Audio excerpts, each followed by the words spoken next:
Welcome to Overview and Scrutiny Management Committee. Do we have any apologies for absence? No apologies, Chair, but Councillor Pauline Jorgensen is on Teams, as you can probably see. Thank you. Okay, minutes of previous meeting. Have we got any comments on the minutes of the last meeting? Alison. Yeah, it was just on page 9, third paragraph, where we said about including motion 496 from Rebecca Margetts. It was about access for girls specifically, not just children. That the motion was about. Yep. Yeah, Neil will make that change. On page 10, I just wanted to know if a meeting of this committee in May has now been scheduled, because I didn't remember seeing an email about it. That was in item 67. It hasn't yet, Chair. We've got some potential dates, so I'll be confirming shortly. Okay, so could we have a show of hands of people who are here? Great.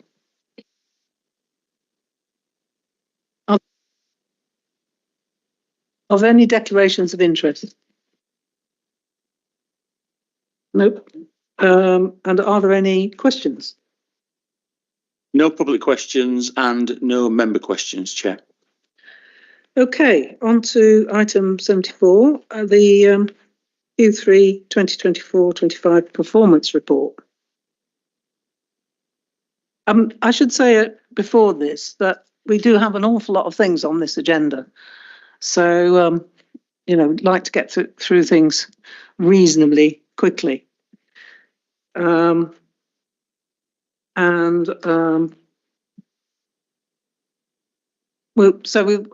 take questions on the performance report in a minute, but I just wanted to preempt the questions by asking one myself. I normally leave my questions to the end. By that time, usually all my questions have been asked. But this time I wanted to ask about the PG7A, the percentage of total recycling rate without green or food waste, because I really didn't understand the explanation of that. So is Steve, you online? Yes. So that's absolutely fine. Could you just repeat the question again, please? It's page 15 and it's PG7A, the percentage of total recycling rate without green or food waste. I didn't really understand the explanation. So that's a new indicator that we bought in just prior to the service transformation. It was really to look at the analysis of the recycling rates that we're picking up and to see where the materials are within that. So it just gives us a bit of granularity about the different materials that we're recycling. So it was a new indicator, and it's still maturing and it's still bedding in till we sort of get used to it. But can you explain how? I mean, if the percentage of dry recycling hasn't increased, but the overall tonnages have increased, I didn't really quite understand that. There's a difference between what they call dry mixed recycling, which is DMR, and then overall sort of residual tonnages that we collect. So it's a difference in the two figures of what can be used or partly recycled or segregated, and what goes into either to energy from waste or into landfill.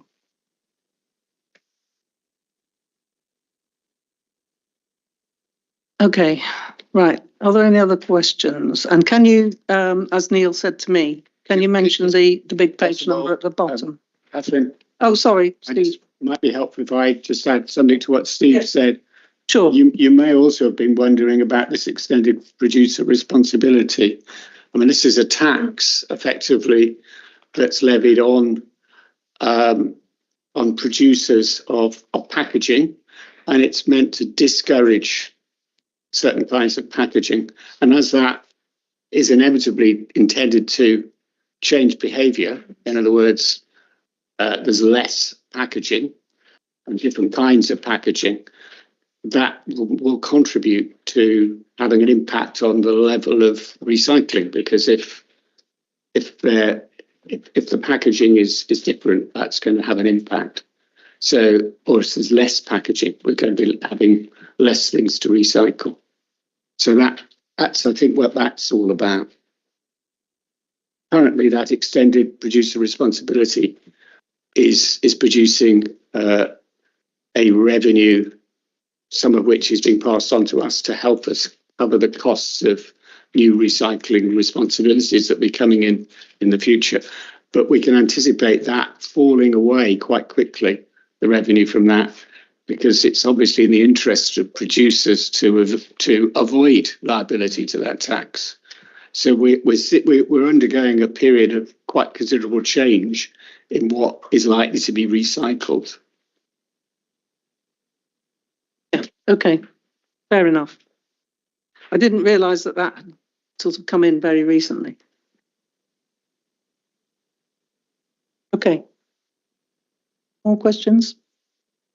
Can you mention the page number at the bottom, by the way?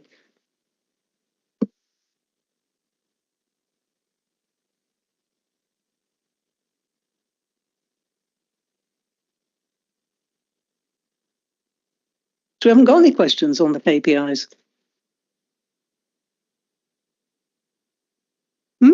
Yeah, any?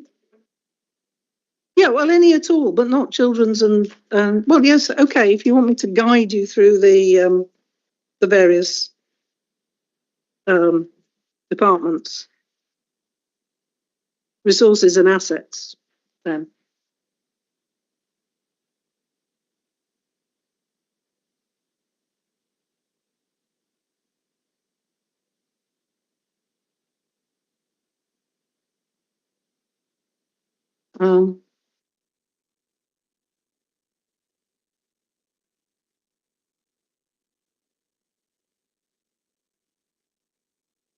No questions on resources and assets? So go on to place and growth.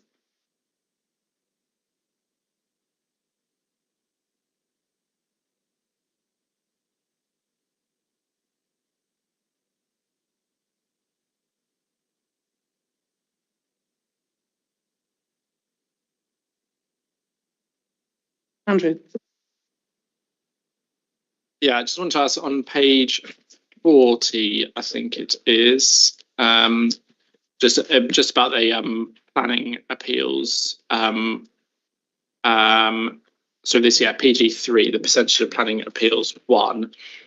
I was just wondering about the kind of financial implications of these. I'm not on planning committee, so I know a little bit less, but when the planning committee are kind of rejecting something against offers of proposals, which I know is mentioned in this, I was just wondering, is that generally because there's a firm belief that appeal will be kind of upheld, and are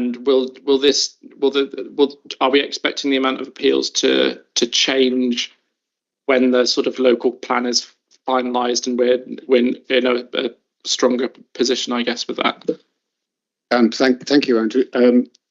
It's quite fortunate that I actually am in a position to give you some help on that, I think, because I've had recently had a briefing from planning officer colleagues on the implications really of maintaining a high level of lost appeals. And we've got a high level of lost appeals because we are at a particular critical juncture in the plan process. It's always the case that at this stage, when a plan is either about to be submitted or has been submitted but not yet adopted, there is an enormous rush by developers to put in applications. Often it's developers who have sought to get their sites included in the local plan but have failed, and therefore they want, in a period when the council has no demonstrable 5-year land supply, to be able to get their sites before the planning committee. They anticipate the planning committee will often reject them, but then they go to appeal, and the so-called tilted balance operates in favour of development. And that means that you tend, in a period like this, to lose more appeals than you would normally lose. Now, what makes this difficult for the council is not just that particular set of circumstances, which in due course will change, and they will change very positively once we have our new local plan adopted, and it hasn't now since last Friday been submitted for inspector's examination, so we're on the road to adoption. But once we do have an adopted local plan, new local plan, we will have very substantial protection against speculative applications outside the plan, and we will be able to refuse them with more confidence of success at appeal. But we're in that critical juncture. Now, what makes this really tricky is that the government sets particular targets for councils to achieve in terms of success in planning appeals. And if they fall consistently below that target, the government can consider intervention.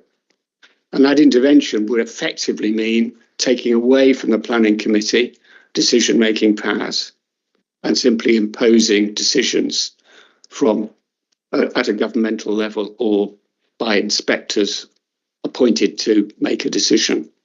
So it is quite important that we are very careful about how we handle applications and only refuse them if we feel there are very strong arguments that enable us to do so. Because we're at a disadvantage with the tilted balance anyway. And if officers recommend approval and the committee overturns that, the committee does really need to have very strong grounds for believing they'll be successful. Otherwise, we are at risk. I mean, in the most extreme case, you're at risk of costs if it's thought that your refusal is frivolous or in some way clearly contrary to planning policy. But we don't go down that route, I'm glad to say. We're not having costs awarded against us, but we are just in a vulnerable position at the moment. So this is quite a sensitive subject, because obviously everyone wants the planning committee to make its own judgment on things. But that's going to have to be a judgment tempered by knowledge of the wider picture. I hope that helps. It was a bit of a long and complex answer. If I can just briefly come back to that. So I know you said that there's the sort of government recommends percentage. Do you know what that is and how close we are to that? Because I know it's those are showing that it's in the green, but I know there's also saying that it's the appeals one is lower than we would like it to be. Are we still quite safe from being in kind of danger of the kind of planning committee being taken over? And I guess the second part to it is the fact that the local plan is now in motion. Does that protect against any vulnerability of sort of speculative development, or is it only until it's finally signed off and approved? Is there any sway in saying we've got this, it's in the final stage, or does that not hold sway until it's finally signed off? Well, those are two very good questions. On the first one, these targets, these are KPI targets. They're not the same as the targets the government will be looking at in terms of performance of our planning committee.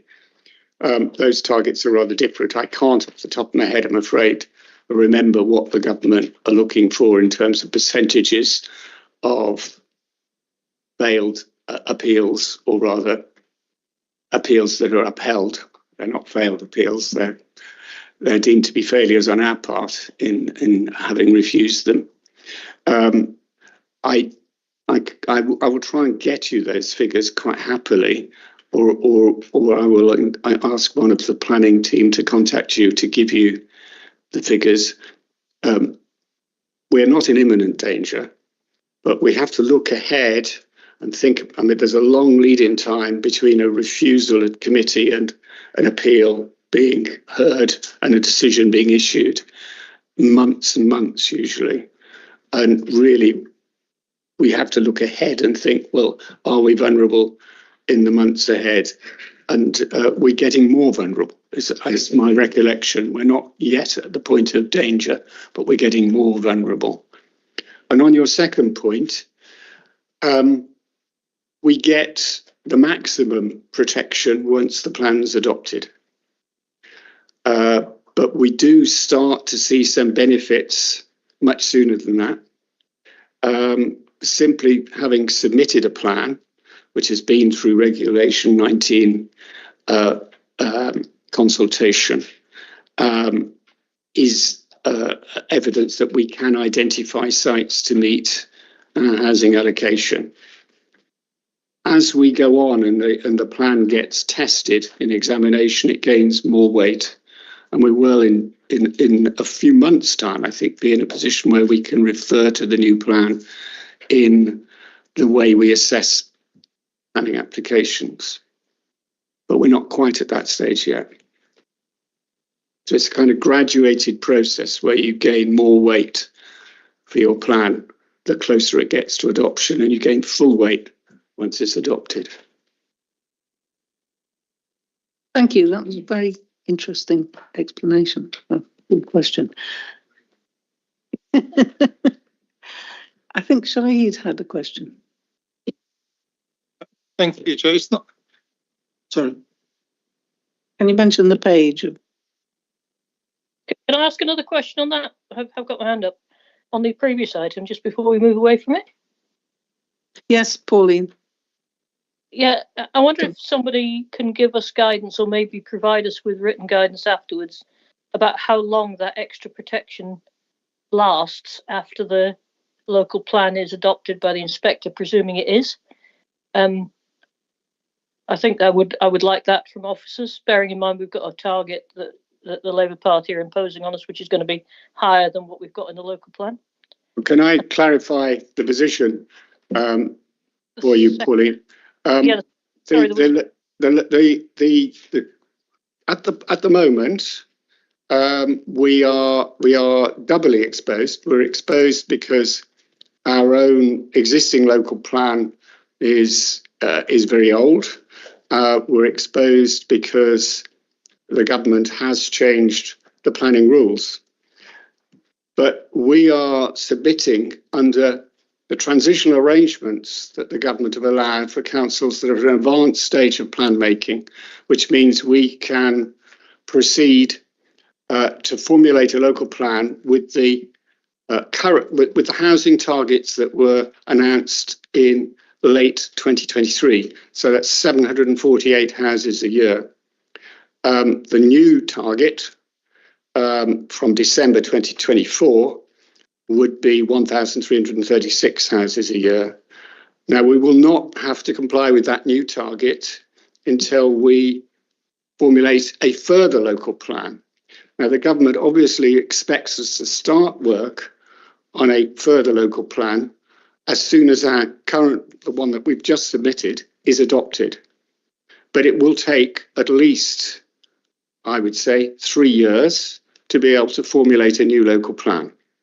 So we will have at least 3 years under the old set of numbers and with the old rules, which will give us the breathing space we need to be able to plan rationally and thoughtfully for how we accommodate the higher numbers thereafter. And I think that's the whole strategy we've been pursuing from the beginning. And it's a strategy that other councils have pursued with success.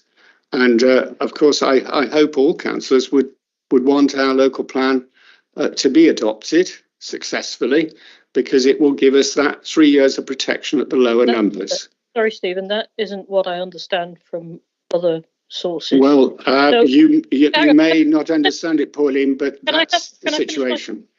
Can I finish the sentence? I would like it in writing from the planning officers, please. Yes, I'm sure they will be very delighted to give you that because this is the information they've given me, so it's not going to be difficult for them to provide it to you. In that case, that's fine, Stephen. I think I'd like it in writing from the planning officer so I can understand the absolute nitty-gritty detail of it. And the second question is, have any councils that you know had their planning department taken over by the government, and how bad were they in terms of refusals?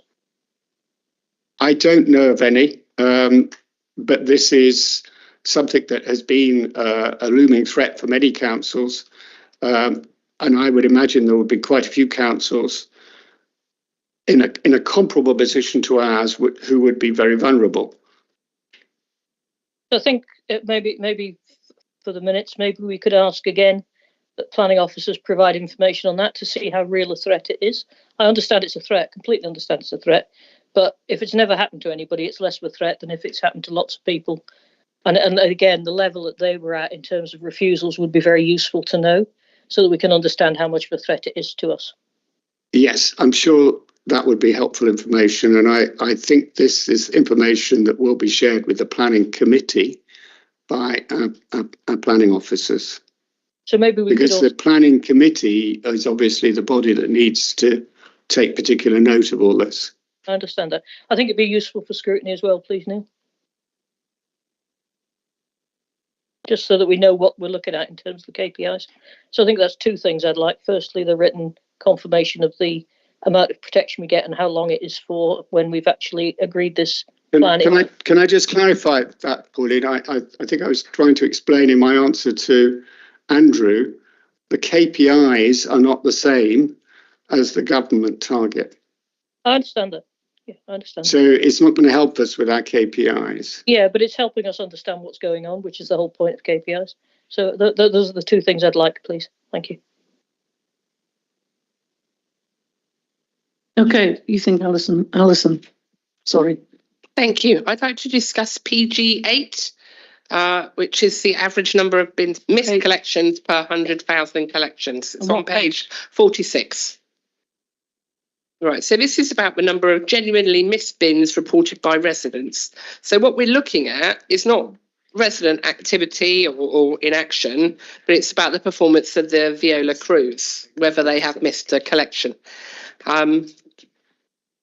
And the narrative does say, obviously, this doesn't include those that weren't collected for reasons as being contaminated, the lid was open, because they were too full. And we're all aware that some of our residents have complained to us that bin wasn't collected, but it was because it was too full. So what I'd be more interested in, or hope we are collecting, is data about how many people did complain that they didn't get a collection each quarter, so that we're able to understand better the success of the failure of possibly our communication or of the new system. I completely agree that the lid needs to be closed, but sometimes it feels like our residents aren't getting that message. I didn't understand in the service narrative where it said there was an increase in reports the first 2 months while residents got used to the change, which was expected. Well, the change wouldn't impact the work of the Viola crew, and it's the missed collections because they failed to collect it that's being monitored. Am I making sense here? No, I'm not quite sure who I'm addressing. Do you see what I mean? Because if they reported a miscollection for not an accepted reason, then that's not been included in these figures, has it? Because it's the genuinely missed bins reported by residents. It is. So in order to answer the question, it is the genuinely missed bins. So these are where the Veolia crews have missed those bins, and they do need to be collected. So as part of the service transformation that we brought in on the 12th of August, 67,000 properties we had to look at all of those, and some of those had to be rescheduled. So a small minority of those households got swapped to different days and had different sorts of collection arrangements. So that was just the nature of what we had to bring in. So that had to settle down. And from the 12th of August, that now does seem to have settled down. And we'd have confidence that in the quarters to come and in future reports, that those numbers will return back to the incredibly low levels that we had before that. So it is part of that transformation process. It is part of changing the service significantly, and it is part of all of that service then settling down while the transformation embeds and that behavioural change that impacted on all of our residents come through, and that behavioural change also needs to embed. So as regards to data, we capture the data, we look at that data, we pick that up through a number of methods. So through our customer call centre data, either through GovMetrics or direct feedback and any feedback from our local members at all. And then that all goes back into any sort of communications that we will need to do. And we will bring in forward revamped and refreshed communications shortly, now that there's been a bedding in period for the new transformation. So the answer to the question is, yes, we do take the data, we do take the learning, and then we look to see where we can improve the information going out to our residents, whilst there is significant changes going through the waste service and the waste for local authorities nationally as well. So you accept that the narrative sort of putting the blame on the residents wasn't reasonable? I don't think there's an issue of putting the blame on the residents, but there were criteria that we brought in as part of the transformation process that was well sort of trailed and well shared and discussed with at all levels of the council for that to bring through. So I wouldn't accept that. Perhaps the wording could have been a bit sharper in the response. I might accept that, but I don't think we're blaming the residents. But in order to generate those improvements and that transformation, then those new rules for waste did have to be enforced as agreed by the authority. Okay, and so you said that data is being collected through the call centre of the number of residents whose bins haven't been collected because they haven't been following the rules. Will that will be coming to Scrutiny Committee? I'm not sure which one. That I guess after 12 months of the new scheme, we will be reviewing it, and we will have that data to consider. We collect the data from a number of methods, and yes, there is an intention to do a review of 1 year sort of post implementation of the transformation. So we will include that data, and we will bring that forward in due course. That would be the intent. Yeah, I think that's a very good idea. Did you want to say something about that? I think the only point I'd add to it, and I know it's planned in for, I guess, after the summer, I'm just quite keen that where we have intelligence that we're gathering through the contact centre and from feedback from residents, that with the change in the waste collection contract, that we're capturing all of that for the mobilisation of the new contract. And we're doing a kind of a lessons learned or a retrospective of the projects. And I know Steve will have a lot of that in hand, but it's just that feedback to help inform whatever the new waste collection contract arrangements will be vital to ensure that we don't repeat any things that we could have done better this time around. So I think I'm looking forward to that report coming back in the September or the next available meeting after 12 months. But I think I'm just quite keen that the lessons learned are fed into the mobilisation of the new contract. I think to give members that assurance, there's absolutely an assurance that that information and data is being passed on, and also with a perspective, especially on the missed bins, that's going from an exceedingly low base to a lower base. So it's not that the issue is a drastic issue, but it does need to be improved, and we do need to get back to equilibrium. But that assurance for the new waste procurement is absolutely there, and that work has been done. Thank you. Shahid had a question. Thank you, Chair. This is page 40, PG4. Just an observation. The targets are 60%, and for the last 3 quarters, we have been doing 100% on that actuals. Well, that just surely so the target seems to be, like a very low set to start off with. I would have thought that actually the target should be 100%. That is our aim, to achieve 100% planning application determined within 13 weeks. But it seems to be the other way around. So, I mean, if we don't achieve 100%, which is a target, that's understandable. But I don't know what the rationale behind setting such a low target when we are actually achieving consecutively for the last 3 quarters 100%. I don't know who the question is to, though. I don't know who it's to either, Shahid. But I think I'm probably the only person here who can talk about planning, sadly. But I don't know why the target was set at 60. It is obviously, I guess that's connected with what happens with other councils. I think we may well have a very good. In the narrative, it's in the benchmark, it's a target. Yeah, it's a national target. Well, there we are. That's the answer. Do we follow the national targets, right? And well, it doesn't make any sense, right? Then when consecutively 3 quarters we're achieving 100%, just because nationally is low, therefore actually follow the national trend.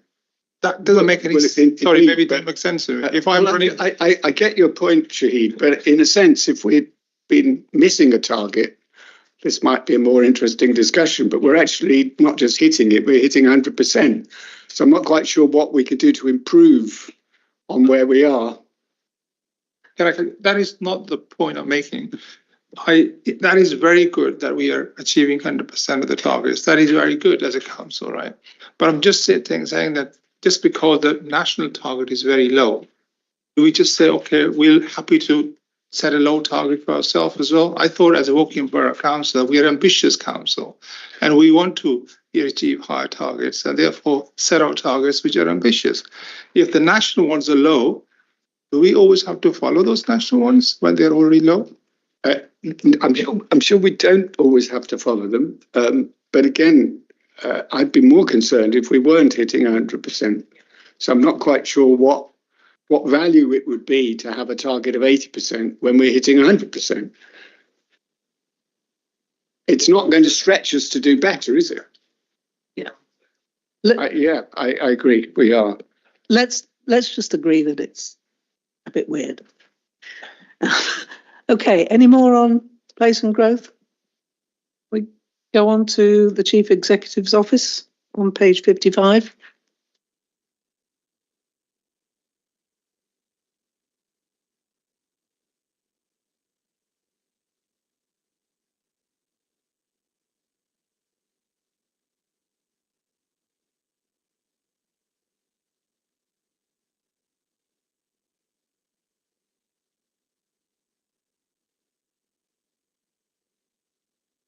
Okay. What's the next one? Well, we're not going to look at children's services. Should leave that for the Children's Services Overview and Scrutiny Committee. And same with public health, adult social services, public health. So, page is it? We got to the end. Yeah, that's the end. Okay. More questions on KPIs? No. Right. On to agenda item 75. Voluntary and charitable sector. Sorry, I always forget what the C stands for. And partnership framework. And Stephen, are you going to introduce them? Well, I'll say a very few words and then I'm going to hand over, I think, to Jackie, who's really responsible for all the work that's gone into this. And a big thank you to Jackie and the colleagues for the work they have been putting in. I guess it's important to recognise, because I think this is a report that was requested by your committee for consideration. And I think it's probably important just to place it in the kind of broader context of our relationship with the VCS as part of a broader partnership agenda where we're working with not just the voluntary and charitable sector, but town and parish councils, the University of Reading, business, a whole variety other Berkshire councils. We're working in partnership with a lot of different bodies in order to try and bring benefit to the residents that we're here to serve. And partnership is an important part of that. And I think the report does talk about the benefits of partnership working more generally. And I think that context needs to be understood. Jackie, do you want to take over and present your report? Great, thank you, Stephen.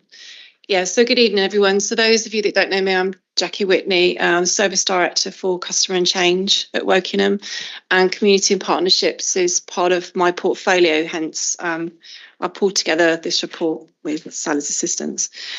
So as Stephen quite rightly says, the report really is reporting on feedback on two areas. One is the partnership framework, which we haven't had before at Wokingham. So it's just literally an approach, a framework in terms of how we'd love to consistently work in partnership with lots of different organisations for mutual benefit and for the benefit, most importantly, of our communities. So based on need, based on data and insight, and based on what our communities need the most. And then how we can partner with the right partner at the right time, doing the right things in order to deliver on those needs and working together with communities. So it could be anything from a community group, it could be educational establishment, Reading University is a great one, a business, or it could be, one of our contracted partners that we work with already, or towns and parish councils who are working really well with right now through using this framework. It's got 4 stages. It's all in the paper, though. I'm sure you've had a chance to have a look. Really happy to take questions on that.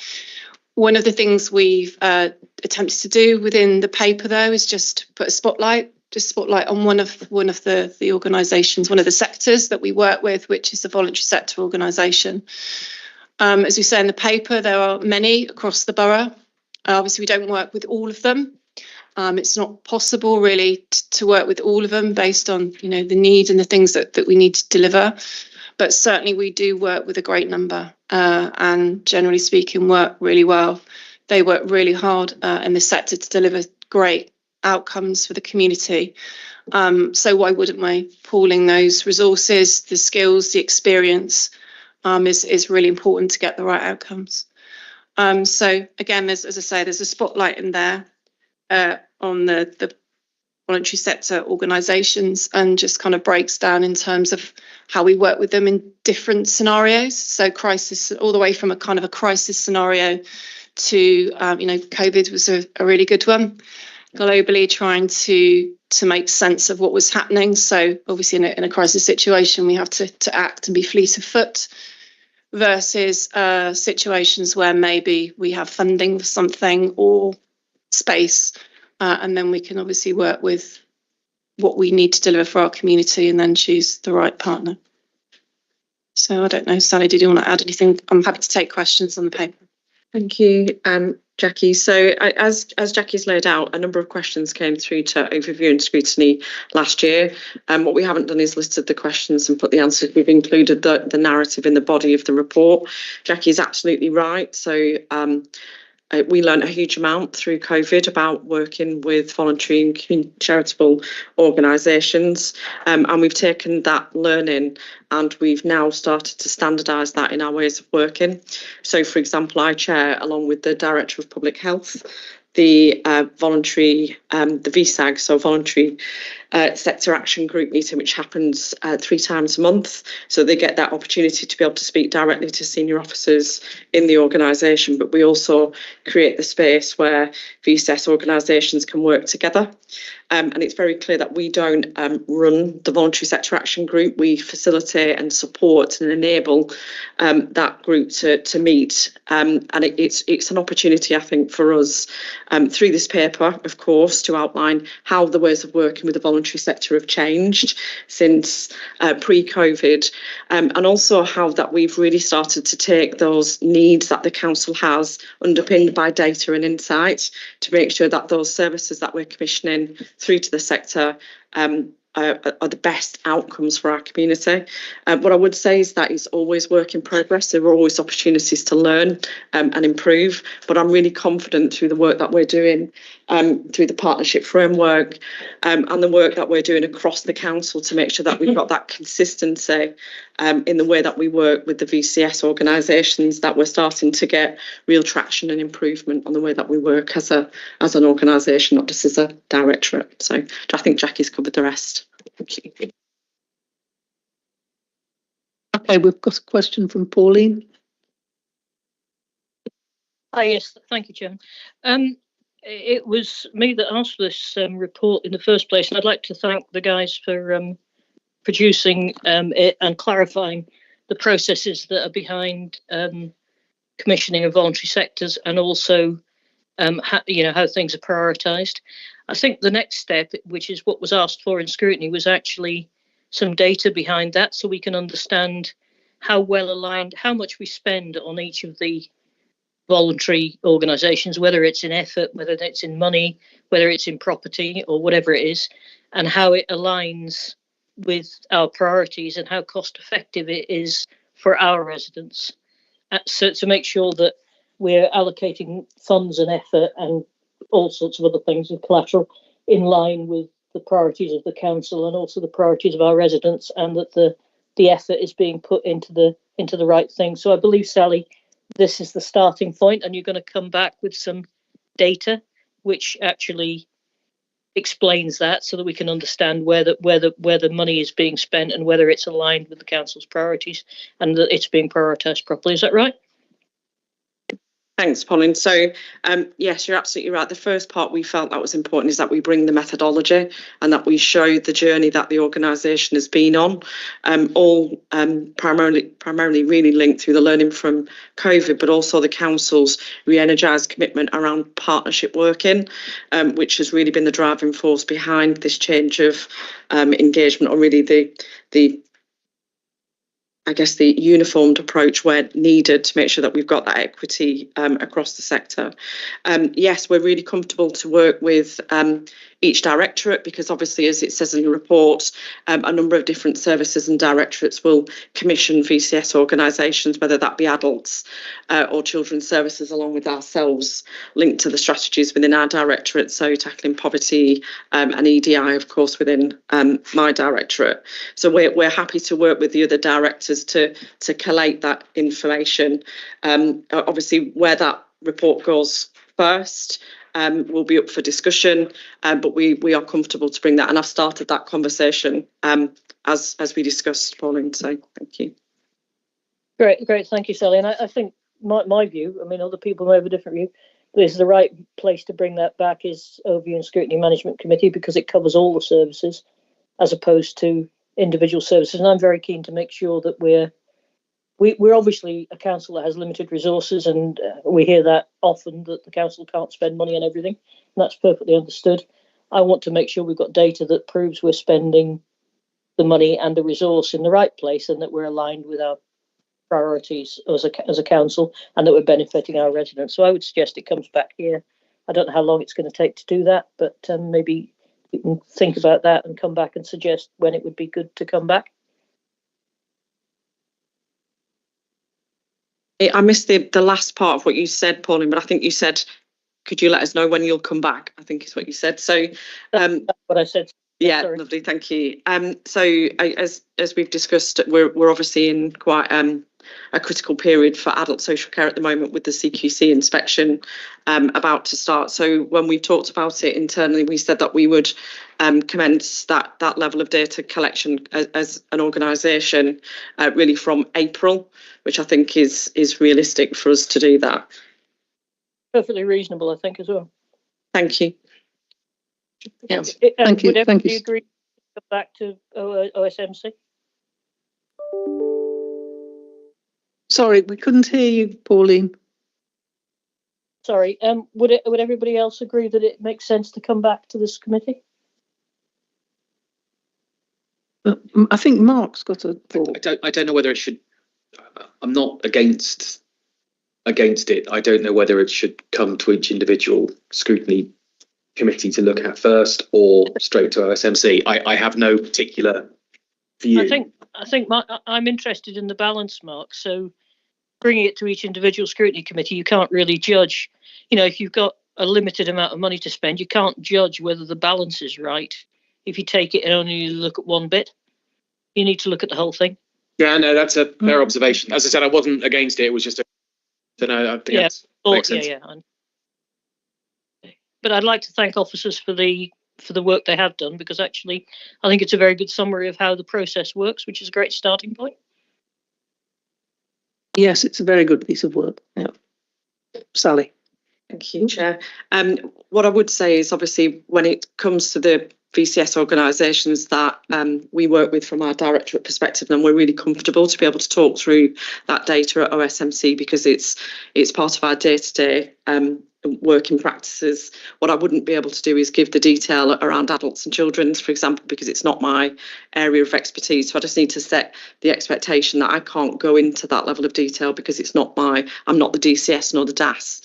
So I just need to be really clear that we can bring a level, but we may need to consider who attends OSMC if we're deciding to bring it here and not through to the individual committees. So we might need representation from those officers to, if there's a detailed conversation, or any questions coming out of here might need to go to those individual committees for further consideration. Yeah, I would suggest that questions from here go to those committees. I don't really mind, but I mean, if that made it easier, that would be fine. Yeah, Adrian had a question. Yeah, I want to say thank you for the document. I thought it was really helpful. And the diagram on, I think it's page 102, which gives us sort of 4 phases, is particularly helpful. And I would say, in addition to the kind of financial data that Pauline was requesting, I think it'd be very interesting for us to have a map of where the different partners are in this cycle, because certainly some of the partners I talk to, because I go see Link and lots of other partners, and generally they're very encouraged by working borough council, but they always want a deeper relationship.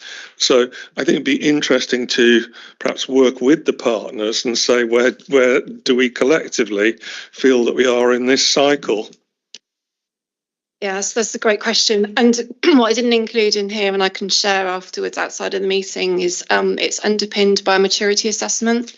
So it's kind of a 5-stage assessment, which kind of says, from starting point to where we want to be. So we've got, start with the end in mind type thing. So there is that absolutely underpins the methodology. And then within those 4 stages, there's obviously lots of sub-stages, sub-things that you would do in terms of, how you would readiness for partnership, for example. So both us and, our partners need to be ready to partner and be really clear on the scope. So, but I can share the maturity assessment, and yeah, perfect. Thank you. Yeah, that would be great. Thanks.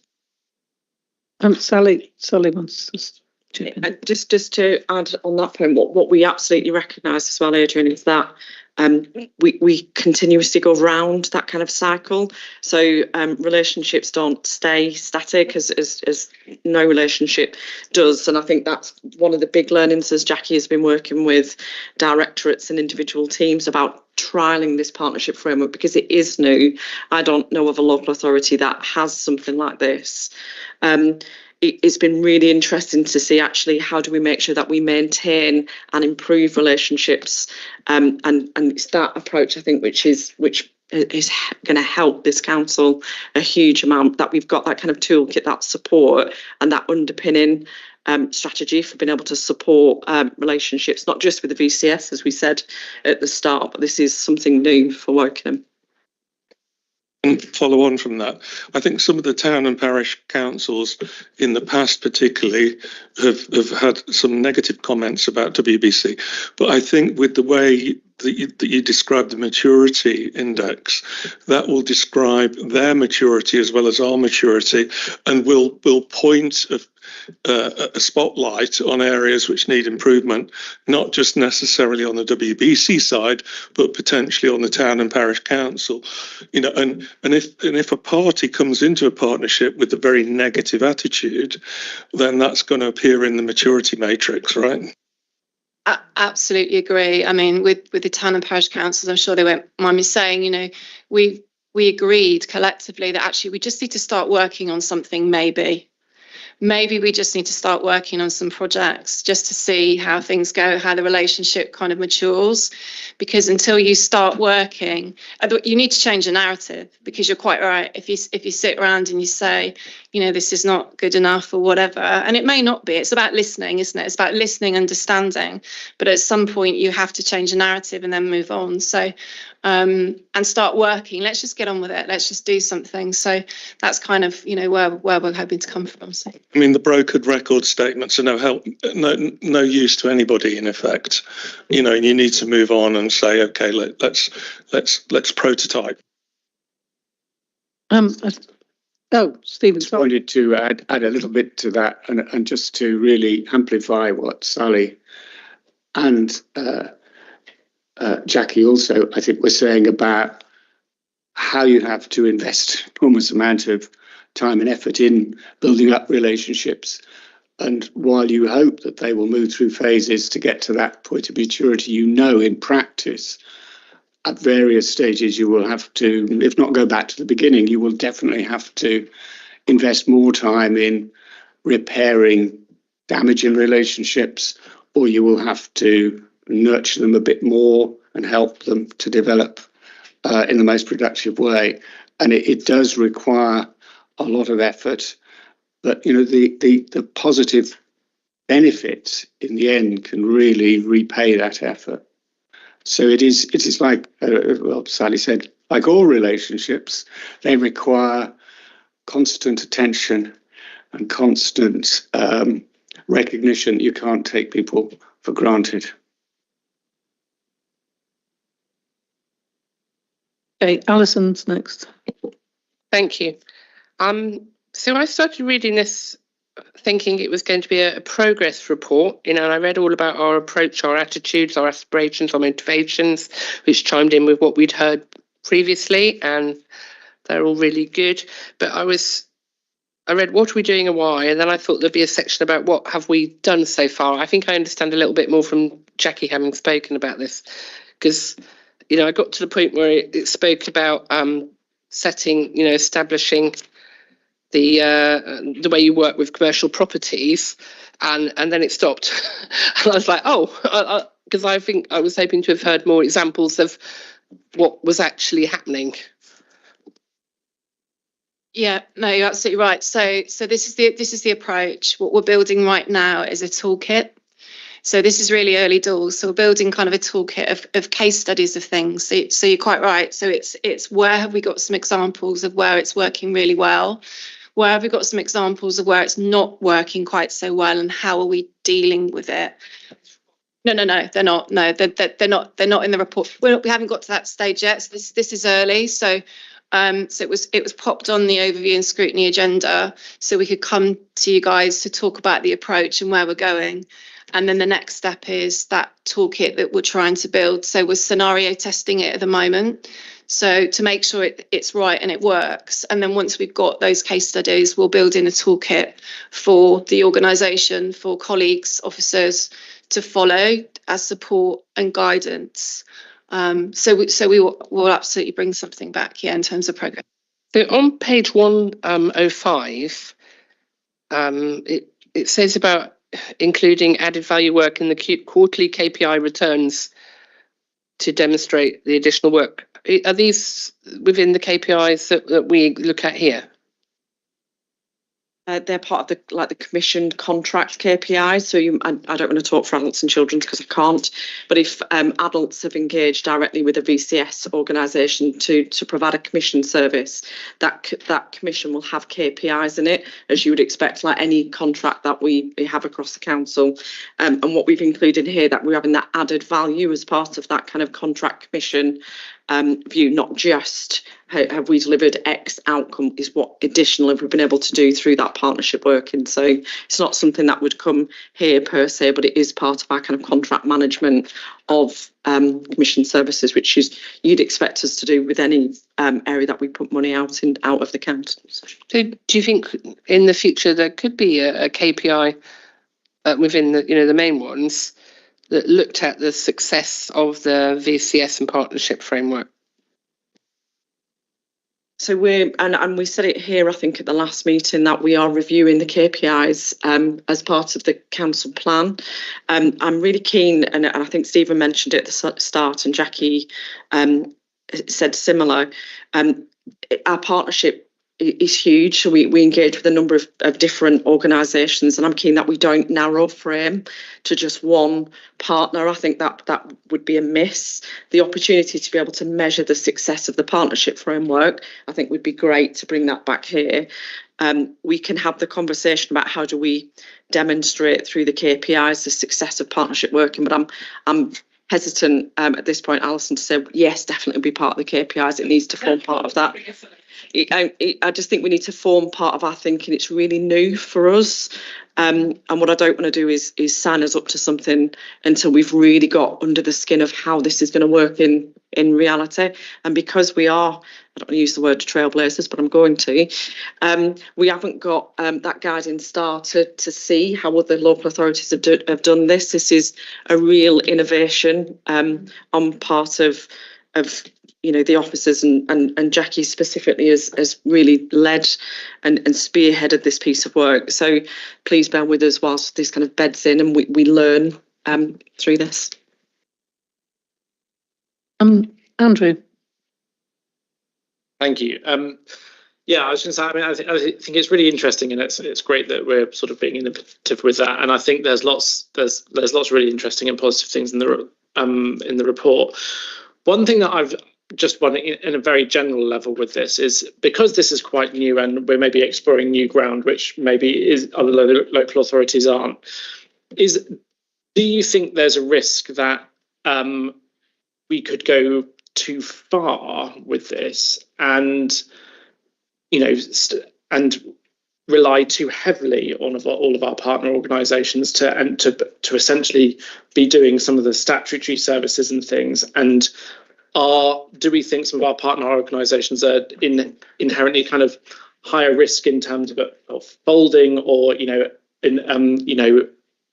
relying on either charitable donations alongside anything that we're supporting with? And I know I've sort of said something similar before, but it was just in the talking about it being a sort of a new project and things like that. Is it something we are thinking about while we're doing it? I think those are very legitimate points, Andrew, and obviously we do need to recognise that different partners are in different situations and have greater levels of robustness, greater levels of longevity. But I think we can work constructively with a whole range of partners. But we are, I think Jackie's right, in the forefront of this, but we're not alone. I'm afraid some people are going to get very bored about what I'm about to say, but it's still worth repeating. The Empower survey, yes, there we are. I can see the groan around the room. The Empower survey of the performance of local authorities, where we came 5th in the country out of the more than 150 councils with the same range of responsibilities as us. The assessment of the top 10 revealed that there were two important things they had in common. One was a culture of recognising and thanking officers for the hard work they did in the organisation. And I think we tick that box. The second is a real focus on partnership working. So I think this is recognised by external validators as a legitimate and really successful way of delivering what Empower were measuring, which is value for money in terms of outcomes achieved for pounds spent. Your point about vulnerability, risk is a really well-made one, and it's constantly one we assess. But again, it's important to put in context our discussion this evening. We are naturally focusing mainly on the VCS, but partnership goes much broader than that. And you may think some VCS partners are potentially in vulnerable positions, but you could equally well say that about some unitary authorities. We are in a partnership with the other Berkshire unitary authorities and the Berkshire Prosperity Board, but we know Slough is in 114 measures.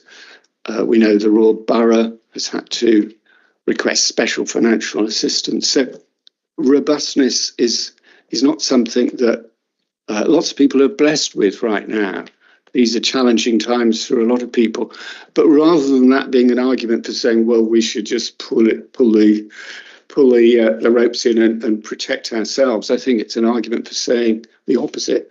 We should actually engage as fruitfully as we can to try and, where possible and appropriate, share the burden and try and maximise our reach.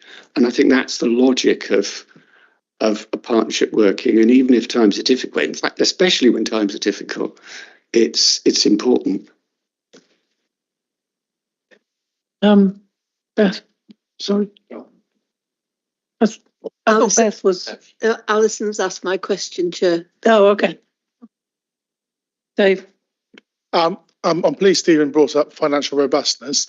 In terms of a project like this, how do you budget man hours and things like that so that you have an idea of, the total cost of this sort of project, so that you can sort of identify how much investment the council has made in it, and then once you've made that investment, you can identify what return it has given you in terms of benefits, etc., and then you can sort of assess how whether it was how well it worked.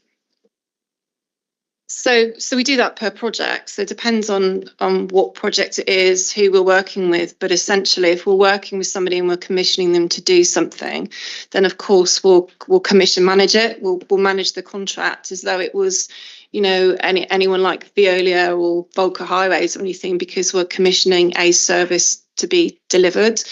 And then once that commission is finished, we'll do lessons learned. But all the way along, we'll take stock about actually, start with the end in mind.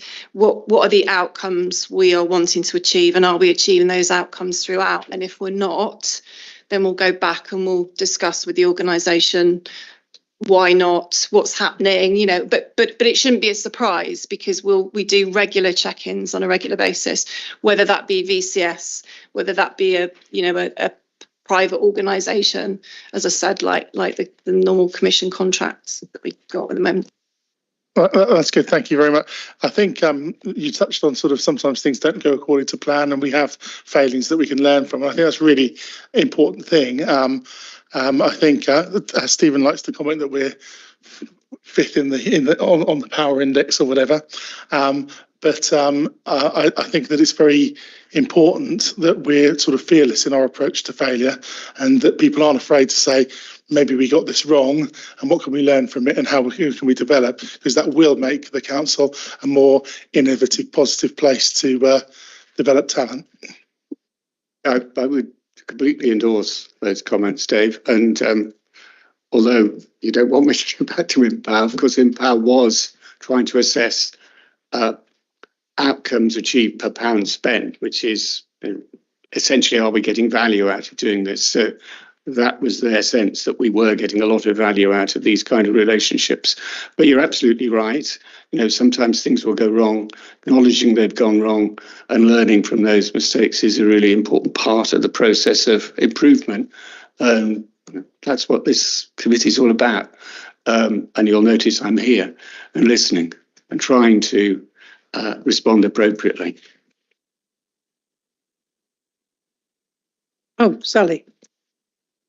Yes, thank you. I wanted to say, I think your point, Dave, are really important about the lessons learned, and to, as part of our commitment that we're a learning organisation. You may recall that through the new people strategy, one of our core aspects is about we learn, and we're really clear, both myself and Louise as the service director for corporate services, which includes the people strategy, that we don't just have a people strategy with a saying that's on a page, but actually we embody that through the way we work together. And we were only talking today about, you know, being able to use our senior leadership team, both at CLT and the extended corporate leadership team, to be able to bring opportunities where things have gone well, but also where they haven't, because I think you get different learns from each type of situation, and then it shows that vulnerability of leadership, the opportunity to learn and grow, but it also allows us as an organisation to take that kind of continuous learning as part of a real meaningful aspect of the way we want this organisation to develop, part of our culture that we can then start to bring to life across the workforce. So thank you.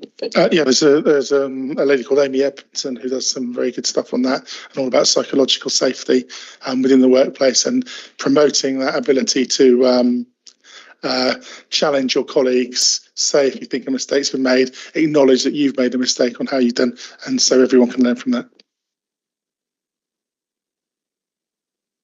Yeah, let's. Well, before we move on, I'd just like to say that I think the new framework is a phenomenal piece of work, and thank you very much. Absolutely. Okay, on to this is the Equality Action Plan. Scrutiny. This is more of a scrutiny item than an overview item. And Rachel's going to introduce it. Super, thanks. So I just wanted to say a few words first. The EDI policy is about making sure that all Wokingham residents get the services that they need. Not everybody, for example, owns a smartphone. Not everybody has access easily to the internet. How can we make sure that those people get access to the information that they need? How are we accommodating those who manage a limited income by using cash as much as possible, for example? How about those who are living with dementia and their families, the increasing number of children with SEND needs? The Council's EDI policy is about making sure that all of us are included in the Council's thinking, and that we can find practical solutions to issues. So just a couple of the examples of the way that we work at the moment. We work with CLASP, which is the local disability rights charity, to ensure that our key documents are issued in an easy read version, so that all of our residents have access to the information that they need. And we've been piloting resident receptions run by our voluntary sector with our voluntary sector partners. And these deliver help and advice to residents with drop-in sessions at libraries and other community centres. And this gives those residents who want to talk face-to-face an opportunity to do that at a venue that's close to them. We've got a huge number of groups to consider. We have older residents, families with young children, those living with disabilities. We also need to take account of many different backgrounds and perspectives of our residents. We're increasingly diverse as a borough. We want to make sure that we're meeting the needs of all of our different communities. So the Council, in this piece of work which we're going to discuss tonight, we've made the decision to develop our approach using the Equality Framework for Local Government. That is, it's a good practice which has been adopted nationally by a lot of councils, and using this framework will help us deliver to our residents and to meet our legal obligations in an effective way. Thank you, Rachel. Louise. Thank you, Rachel. And just to add to that, Chair, just a couple of points just wanted to raise just regarding this report. as Rachel's already said, this report is actually covering two areas this evening. So it's a backward look. So from a scrutiny perspective, looking at the action plan for year 4 for 24-25, and you'll see the information against that on pages 114 to 119, where you've got a bit of further detail around that action plan and what has been delivered. And then looking forward and more from an overview perspective is actually then as we're developing the new EDI policy that then takes us forward from 2025. And again, from an overview perspective, we came late last year with regard to our first outing, just to share with you what we were doing was regarding the new development of this policy. This is our second visit, where we are then getting ready for the formal consultation, and again that information is shared with you on pages 120 to 128. I also have a colleague online, Denise McCausland, just if you're wondering who that person is. She's working with us on the EDI policy. And Emily Higson, who would normally be here, my head of service, gives her apologies. She has a family commitment this evening. So if we're not able to answer your questions fully this evening, obviously we will take those away tonight and come back to you, but we will absolutely endeavour to do our best because we're a close-knit team and we do work together. So as I say, any questions that you may have around those two items. Caroline.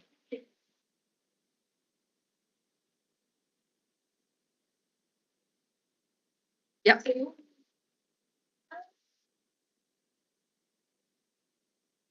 Absolutely. Because obviously there'll be people who have hardship, and I just wondered how you work out how do you cover every person who's in that one box will go to the other boxes. Yeah, I know exactly. Turn on my speaker either. So I'll repeat that. You've got all these boxes. How do you manage all the different aspects of all these different problems, because they will cross over? No problem, Caroline. Just sort of coming back to you. This was just a way of trying to present the information, and sometimes it's quite difficult because actually what we don't want to do is pigeonhole people into one particular group, because you may go to a group and there may be somebody who has a disability that we need to take into consideration, male, female. It goes, the characteristics are obviously not just one thing that we talk about. So what we look at is all of that information when we are sort of visiting and talking to different groups. And I think that's something that was really useful from last time. Just Beth, I appreciate you gave us an indicated group for us to visit, and Emily went along to the group and got some really useful information. So I suppose it's just that thing of, whilst we put them into boxes to try and display what it is we're doing and trying to show the breadth of who we are talking to, we are not pigeonholing people into those particular boxes. That it goes across the piece, and it was just trying to find a way to sort of display all of the things that we were doing. And I suppose actually that this particular side for me is really important from a councillor perspective, of if there's further engagement, further groups that you feel that we should be engaging with, then again, please do advise us, and obviously we would then look to come and do so. Yeah, I hope I answered your question, to try and explain the fact that we don't. Thank you. I can see why you've done it, but thank you. Maybe there could have been a better way. I'll just ask a question related to that. What about the 5 personas? Are they people with multiple characteristics, or what? Who are the 5 personas? I'm actually going to sort of my colleague down at the end, Jackie. So this is something, again, so when we're looking at this, obviously we're also looking at it, thinking about the previous paper around partnership and how we approach things. And I think this is a piece of work that we're looking at, the 5 personas, and we've been working with a group, I think, on this and looking at it from an inequality perspective, Jackie. And if you don't mind, I think Jackie's probably better placed to just give a little bit of explanation to show that we're looking at this wider. And I know Emily's involved with this with her. Yeah, so we are. So as part of our prevention work, early intervention and prevention to catch people before they fall, I guess is a term I'll use. We're working to gather some data, and it's across 5 personas. You're going to ask me to name them now, aren't you? So there's different cohorts of people that we're focusing on when we're looking at the data. And we will be led by the data, basically, dependent upon what comes out. And we're looking at data from not only across the council, but we're looking at national data as well, Office of National Statistics, all of the stuff that's available locally. We're looking at all the input from the stuff that Louise is doing as well. And what this data will tell us is it's about the next thing that we need to focus our efforts on. For value for money in terms of the council, where do we focus our efforts to help people the most before it gets into either a crisis situation or a situation where they then need ongoing help, if that makes sense.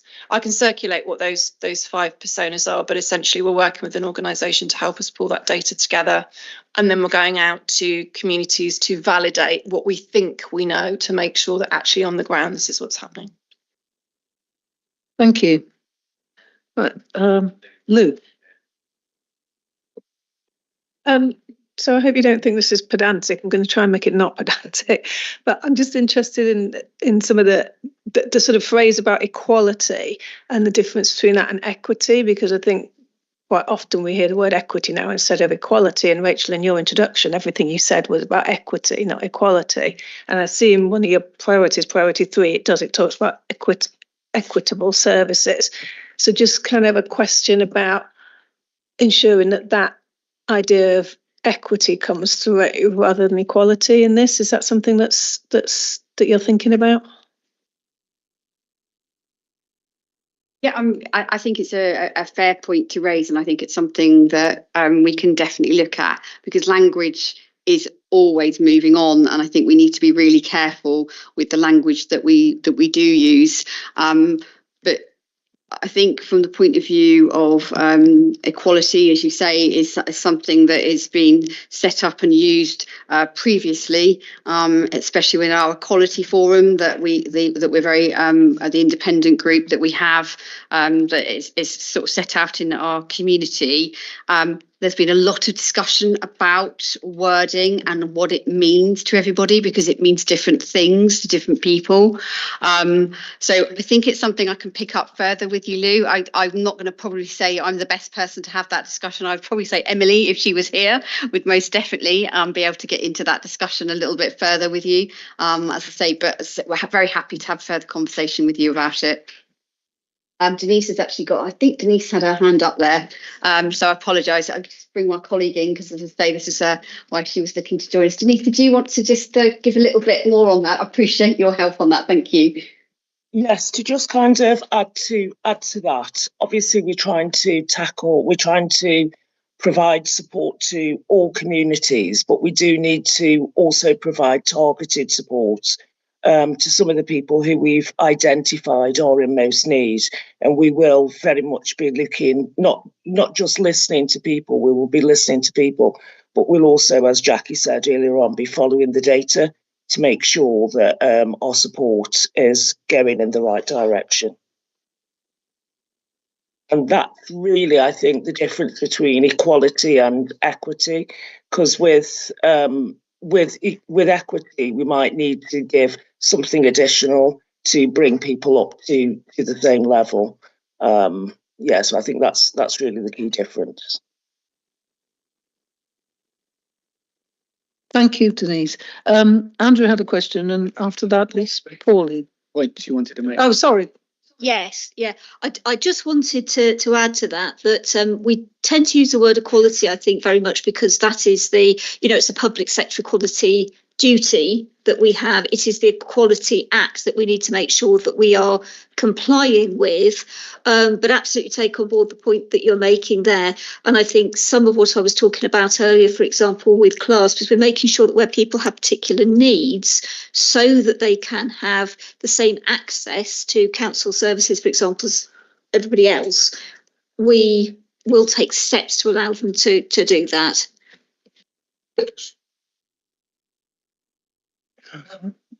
Andrew's next, and then Pauline, then, sorry, there's a queue. Andrew. Yeah, all I wanted to say was my understanding was equality dealt with groups and making sure different groups of people were treated individually, whereas equity was more tailored to the individual. That was my understanding.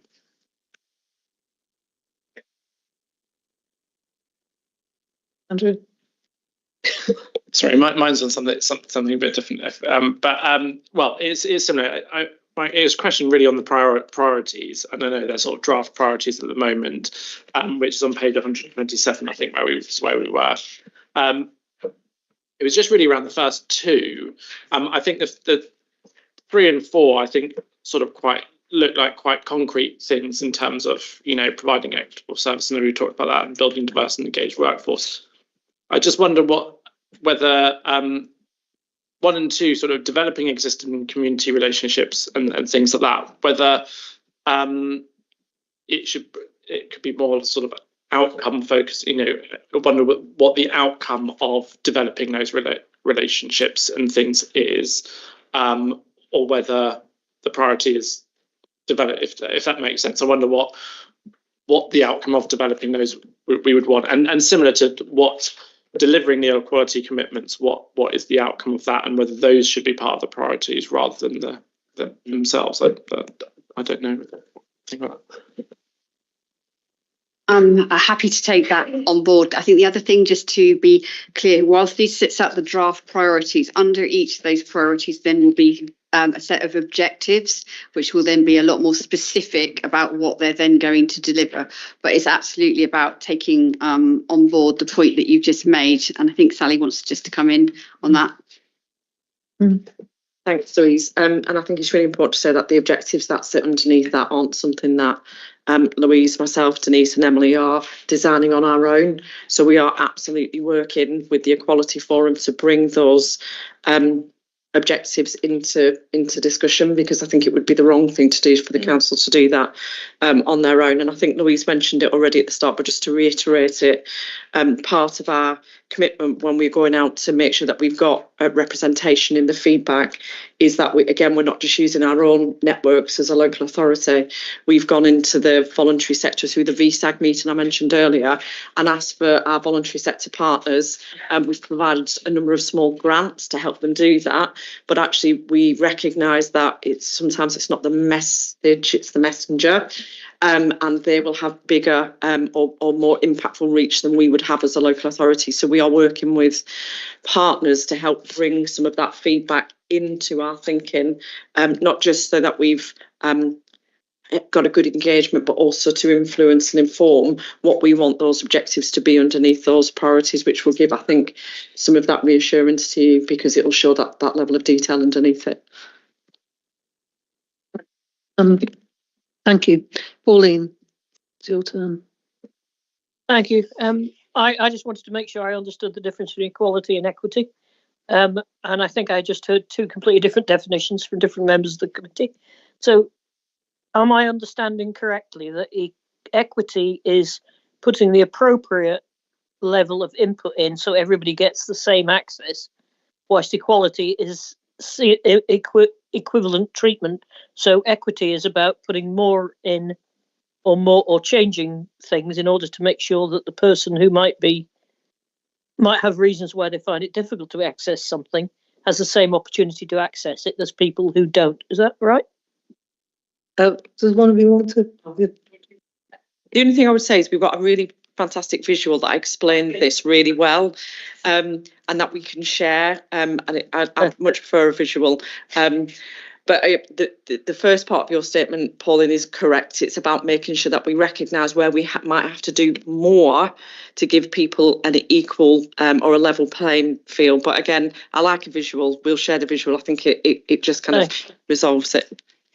Yeah, thanks. It is that exact. Yes, we all know it. Yes. A lot of it is around removing barriers to participation. And I know the Equality Forum, the officers have been doing a lot of work around that. I also just wanted to chip in and say that I thought Denise's definition was absolutely perfect. It's in a way, you could say equity is a way to get to equality. Okay, Shahid, I think is next. Just a point. This is Equality Plan 21-25. This is a year update of year 4.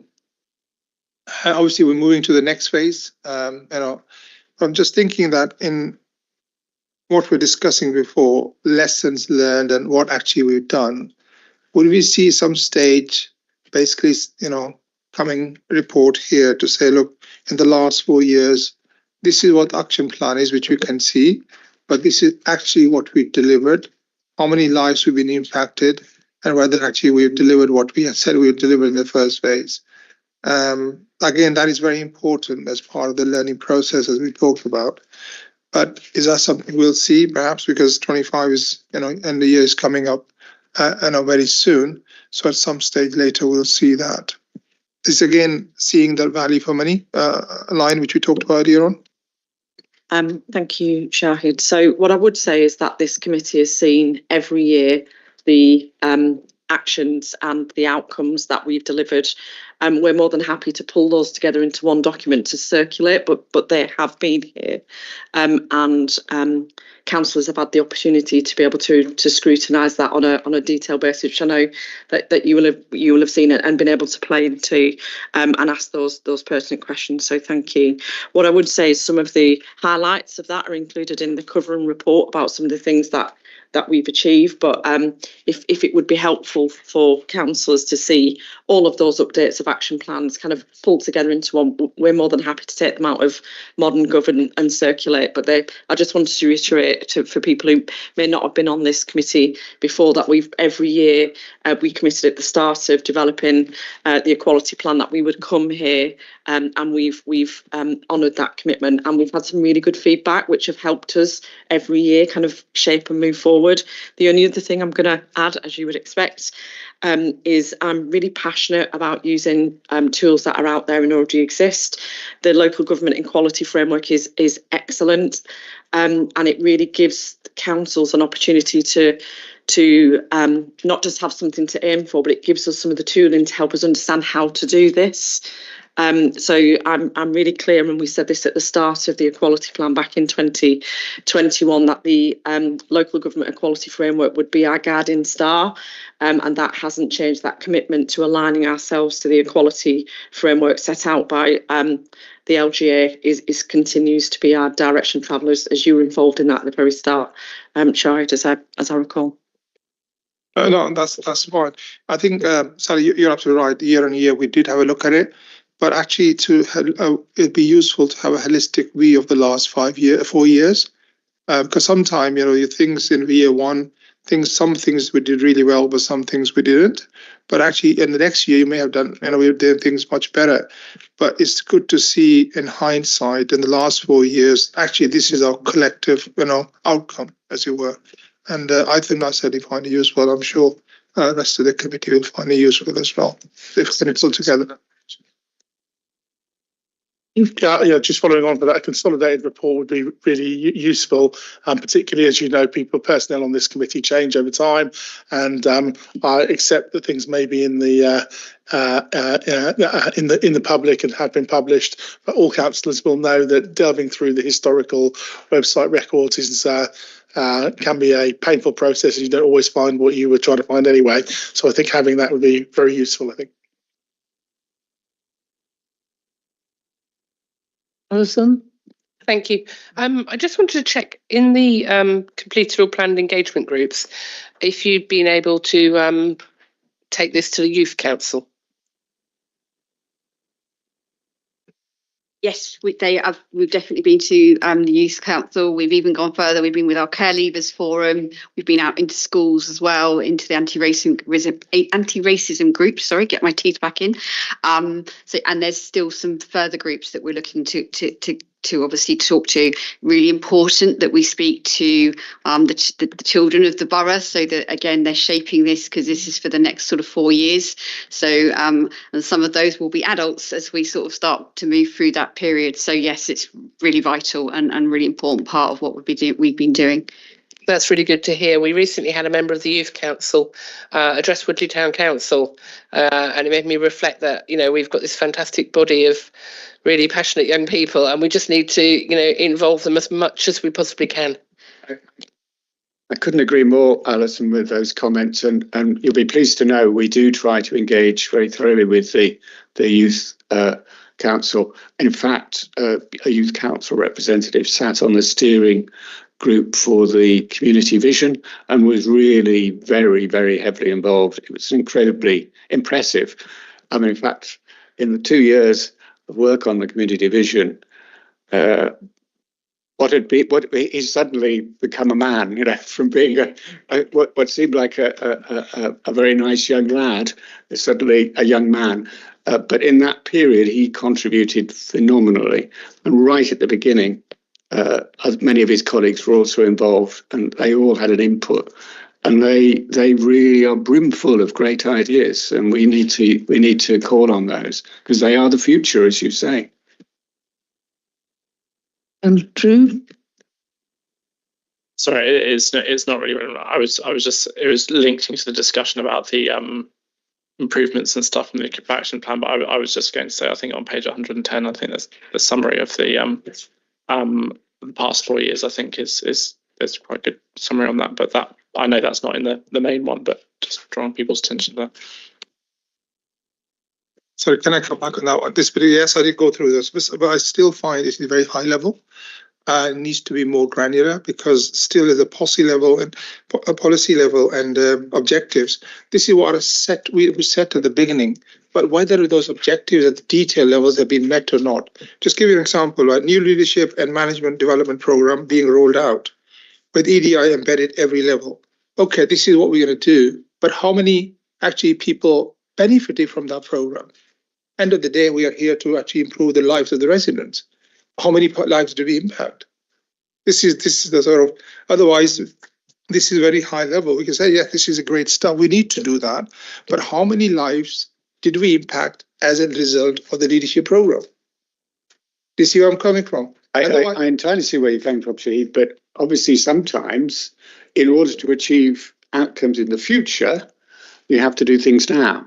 You won't get the immediate fruits now, but you will in the future. And I think that's what makes this exercise more challenging, to be able to provide you with that tangible evidence of X number of people benefiting from this action. They may not benefit now, they may not benefit next year, but they may benefit the year after. So it is a bit more complex, I think, than you might be wishing it to be.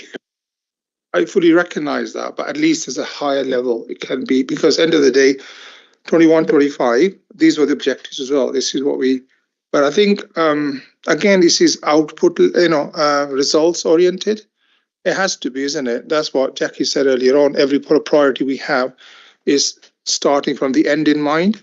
What is the target we're trying to achieve? How many lives, and then we're coming backwards and saying, look, this is what we did. This is the action plan. And actually, as a result of that, this is the benefit we got. This is the tangible benefits. I'm not saying 100%, but at least some, but it has to be. That's the only way we can measure. But this actually is, value for money. Otherwise, it's a very vague, we did this program and we think it's success, but we don't know how much success it is. And let's leave it at that. But that's not. Would you do that in the public sector, the private sector? Probably won't. I get your point, Attorney Shahid, but just one final little comment, which is that the essence of prevention work is you can't always tell. And how many people have you prevented from having to call on services because you've done things early? That doesn't always show up as clearly as you might like it. Sally's dying to say something. I am.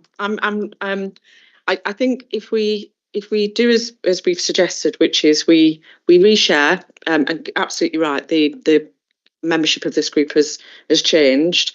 But I think if we share the strategy as it was at the start in 2021, which are just for members who weren't involved then, there was a task and finish group that pulled that strategy together. So we had representative from across all parties, so we're happy to share that. We'll share the action plans, which will align to all of those commitments that the cross-party working group, and we'll circulate that to committee members as agreed. Hopefully that will answer the questions that you've set out. If not, please let us know, but I think that would be a really good starting point, because it really clearly sets out what the strategy agreed, which was a cross-party working group creation, and then each of the annual action plan will be able to show the progress we made on a per annum basis, because I think Stephen's point is really valid.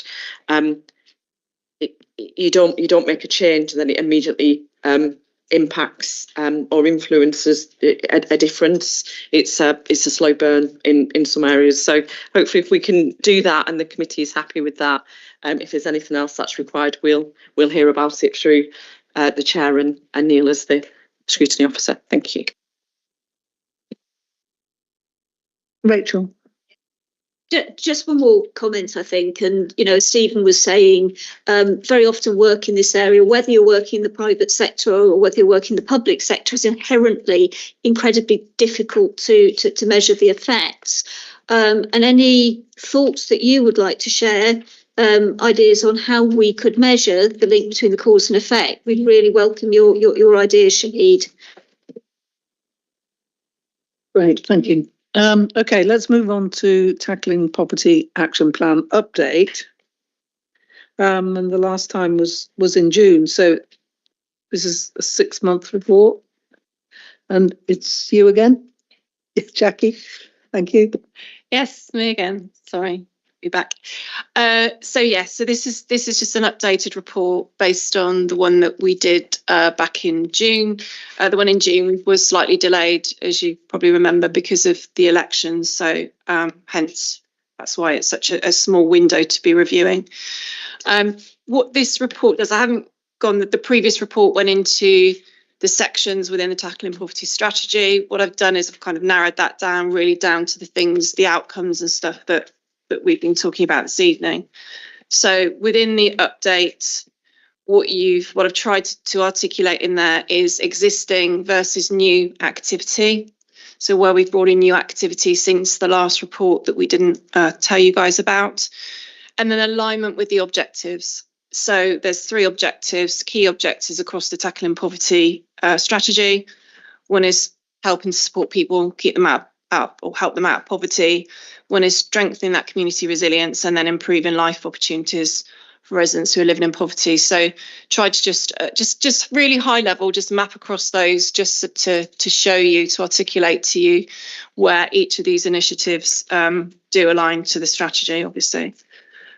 Really happy to take questions.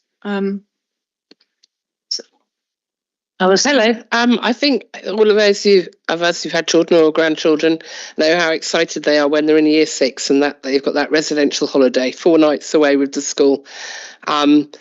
A colleague of mine today, she doesn't live in Woking, Barrow, so it's not a direct reflection, but it made me think of a question. She was saying, it is expensive, it's £400, and that's typical price for 4 nights away. And she said 2 children in her son's class weren't able to go because their families just couldn't afford it. Single mum, several children, etc. And I was sort of a bit shocked because I thought schools had funds or councils helped, and she's not in Woking. But is this something that comes within to make sure that all of our children have that opportunity, and their families? I know families sometimes need to speak confidentially to schools, but I just wondered does that come within this policy? Absolutely. So there's 2 areas where it comes in. So what's your page? So on page 138, and where we've got at the top the extracurricular activities. So we've got a grant scheme running for those extracurricular activities, for those sorts of things where young people want to go and do, other stuff beyond the school day. Well, just to simply do what every other child in their class is doing. It's not so much like, I'd like to do judo. Not everyone in the class does judo. Judo is very good. Yeah. But it just really struck me today, and I thought, I hope that doesn't happen in Woking. Absolutely, totally agree with you. The other one is cost of the school day. So there was a couple of projects running there, and just there's a couple of a few results, and we're just waiting for the final analysis. But it's also the cost of school day, which is not just about like the general, I need shoes to go to school, I need a pen, I need a school uniform. This is exactly the stuff, Alison, that you were just talking about, the cost of a total sort of school day, so which includes those activities too. Because pupil premium for children on free school meals, I know it's difficult to identify those in Key Stage 1 because everybody gets a free school dinner. And I've often mentioned this about the KPIs, you'll know. That pupil premium could be used, couldn't it, to make sure that they go on when they all, I don't know what they're doing year one now for their school trip, but to make sure that everybody does it. So you're absolutely, it's really difficult for us as a local authority because we aren't given the information that shows who is eligible in relation to free school meals. That information doesn't come to us as a local authority. So we work really closely through the Tackling Poverty agenda, but also with education colleagues about working directly with schools to help us get messages out about there isn't that stigma of being on a free school meal that might have existed in the 80s and 90s and possibly before. I think it's really important for us that we work really closely with our VCS partners. Again, it goes back to the partnership framework that we mentioned earlier, and I was involved at the very start of the Tackling Poverty strategy in a different role. And what you've just raised, Alison, actually came out really loudly from our VCS partners. Some children only feel that sense of belonging in a school, and making sure that we have equity is really important, and recognising those interventions that we need to make or support those families with it is key. And we're really lucky that we've got a hugely committed hardship alliance made up of VCS partners from across a number of different areas who make sure that the points like you've raised tonight are amplified through the hardship alliance. It's we can't do this on our own because we're not necessarily as close to individuals or families as these VCS organisations. I just want to take the opportunity to say on record they just do such a fantastic job, not just the Hardship Alliance, but all of those VCS organisations supporting our families and individuals in hardship. Andrew and then Caroline. Yeah, I thought I just wanted to mention that my experience with schools as well. I think you're right that the pupil premium funding can often be used for those, but I think it is also tends to be dependent on school policy as well. So I think schools could have individual policies about how the pupil premium money is spent, but I think usually it does contribute towards trips and things like that. But I think, as highlighted in some of this report, I think some of the challenges are the people who sit just above that threshold, who won't have that funding associated with the school, but will probably find some of those trips hard to afford. And I think that's where probably some of this will kick in, I suspect. But I think it probably those level of people which it is the challenge for, because I think usually the people getting pupil premium funding will have that covered, and that's sort of usually sorted, and probably the people in your instance who aren't going on it are probably the ones who sit just above that threshold, I would imagine, and I think that's probably the challenge. Caroline. Thank you. I was going to ask a question on children who get an EHCP. Do we inform that the parents are entitled to more benefits, parents' allowance, when they take them? Because that can help.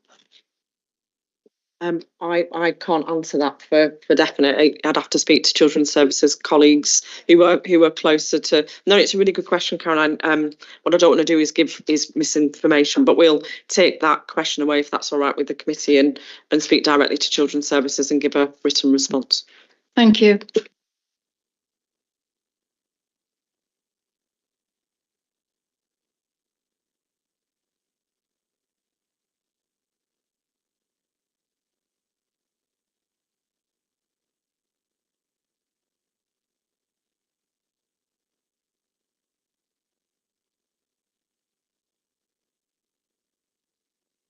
I'm just going to say a very few words. I think this is an absolutely terrific report, which Louise and her team and Sally Halliwell have put together. It's something that I think Woking Borough Council and the HR team can be incredibly proud of. They've brought in some fantastic innovations, which are very, very measurable, and we've got some great results here. And I don't want to steal any of Louise and Sally's thunder, so I will pass straight to them. Thank you, Rachel. Thank you. I think just in the interest of just sharing, obviously, the information here, we came last year and we did share a similar type of report. I think what we've just tried to do in this report is just to keep it sort of fairly succinct with the information that we share. We do have sort of more robust conversations at Personnel Board around a number of these subjects, but just sort of having a quick look at the resourcing side of things. We've just tried to sort of extrapolate out sort of the key figures, showing you a comparison between 24-25, 23-24, and then the self-service that was there before we joined and brought in the new service. And then we've also, as I say, just tried to highlight some results and give you some of that in a succinct way. Set out some apprenticeships information and retention projects. Sally, I don't know if there was anything else you wanted just to highlight to the committee around any of that information. No, I think it, as Louise has said, it's just covering off some of the salient points and the improvement that we've had since we've changed the model that we've had within the service. And I think some of the key achievements as well correlates with our agency worker spend, which we report to board. So the increase in our recruitment activity internally has supported quite a significant reduction overall in agency spend, which we report into board on a regular basis. And the fact that we're able to fill. We've got quite a high fill rate on the first time now, which we weren't seeing previously, but also success in nationally hard to fill roles such as approved mental health practitioners, where we've looked at the allowance, and for the first time we've not had any locums or any temporary resource in there, because we've looked at improvement, and particularly into children's social work, where we've looked at retention projects, and we've actually encouraged locums to come off agency and be engaged direct with us as well. So I think it's just trying to marry all that together and show the positive work that we're achieving. So I don't know if anyone's got any questions. Stephen wants to say something. Yeah, it's not a question, and you're right to describe it in exactly the way you did. What I really wanted to do was add my thanks to those, Rachel, for this, not just the report, but the splendid work that's gone on behind it. And I think it's just worth reflecting for a moment on how important it is to have invested in a more permanent workforce. It's not just reducing the bill for agency staff. Much more importantly, it's giving users of our services much greater continuity of personnel, much greater stability in the way the service operates. And, that's a fantastic achievement. And really, that is going to be transformational in its impact over time. So, we really do need to applaud that, I think, as councillors, and thank our HR colleagues. Are you still called HR? Yeah, you are. I get sometimes lost in the changes of titles. And I wanted to highlight one particular thing, and that is with some of the work that you've done with bringing recruitment increasingly in-house. What you're doing is you're not only saving money, but you are getting better results and saving money at the same time. And that's down to some of the things that you've done really within the last year or so, which I think is really, really impressive. Okay, Alison, have a question. So I guess my question is to Sally. What was the most significant change that you made that achieved this fantastic result of, increased applications 240%, and you filled the vacancies in much quicker time? So early 2023, just in between Louise and I joining, we recruited a resourcing partner who has significant experience in it. It come from an agency background. So by internalising that ourselves and having a dedicated resourcing team, very small, 2 people within there, they have seen it's just paid dividends by investing back into the HR team. We've had no reliance on agency partners to advertise for us at all. We've obviously we've matched all the agency work into that same team, so they work together more effectively and efficiently, so they will talk to each other about how we can backfill the roles best. I'm going to just come in on this one as well, just from the point of view of it's also about our data. And we're looking regularly at our data and improve the data sets that we're then not just in HR, but we're sharing with management, so they also understand clearly what's happening within their own services, so that again they have that information. And I think the other thing that's really important here with regard to that sort of permanent team, it's also you're then building a team that are there together, that then building on that service and what they are actually providing and that commitment that they want to provide.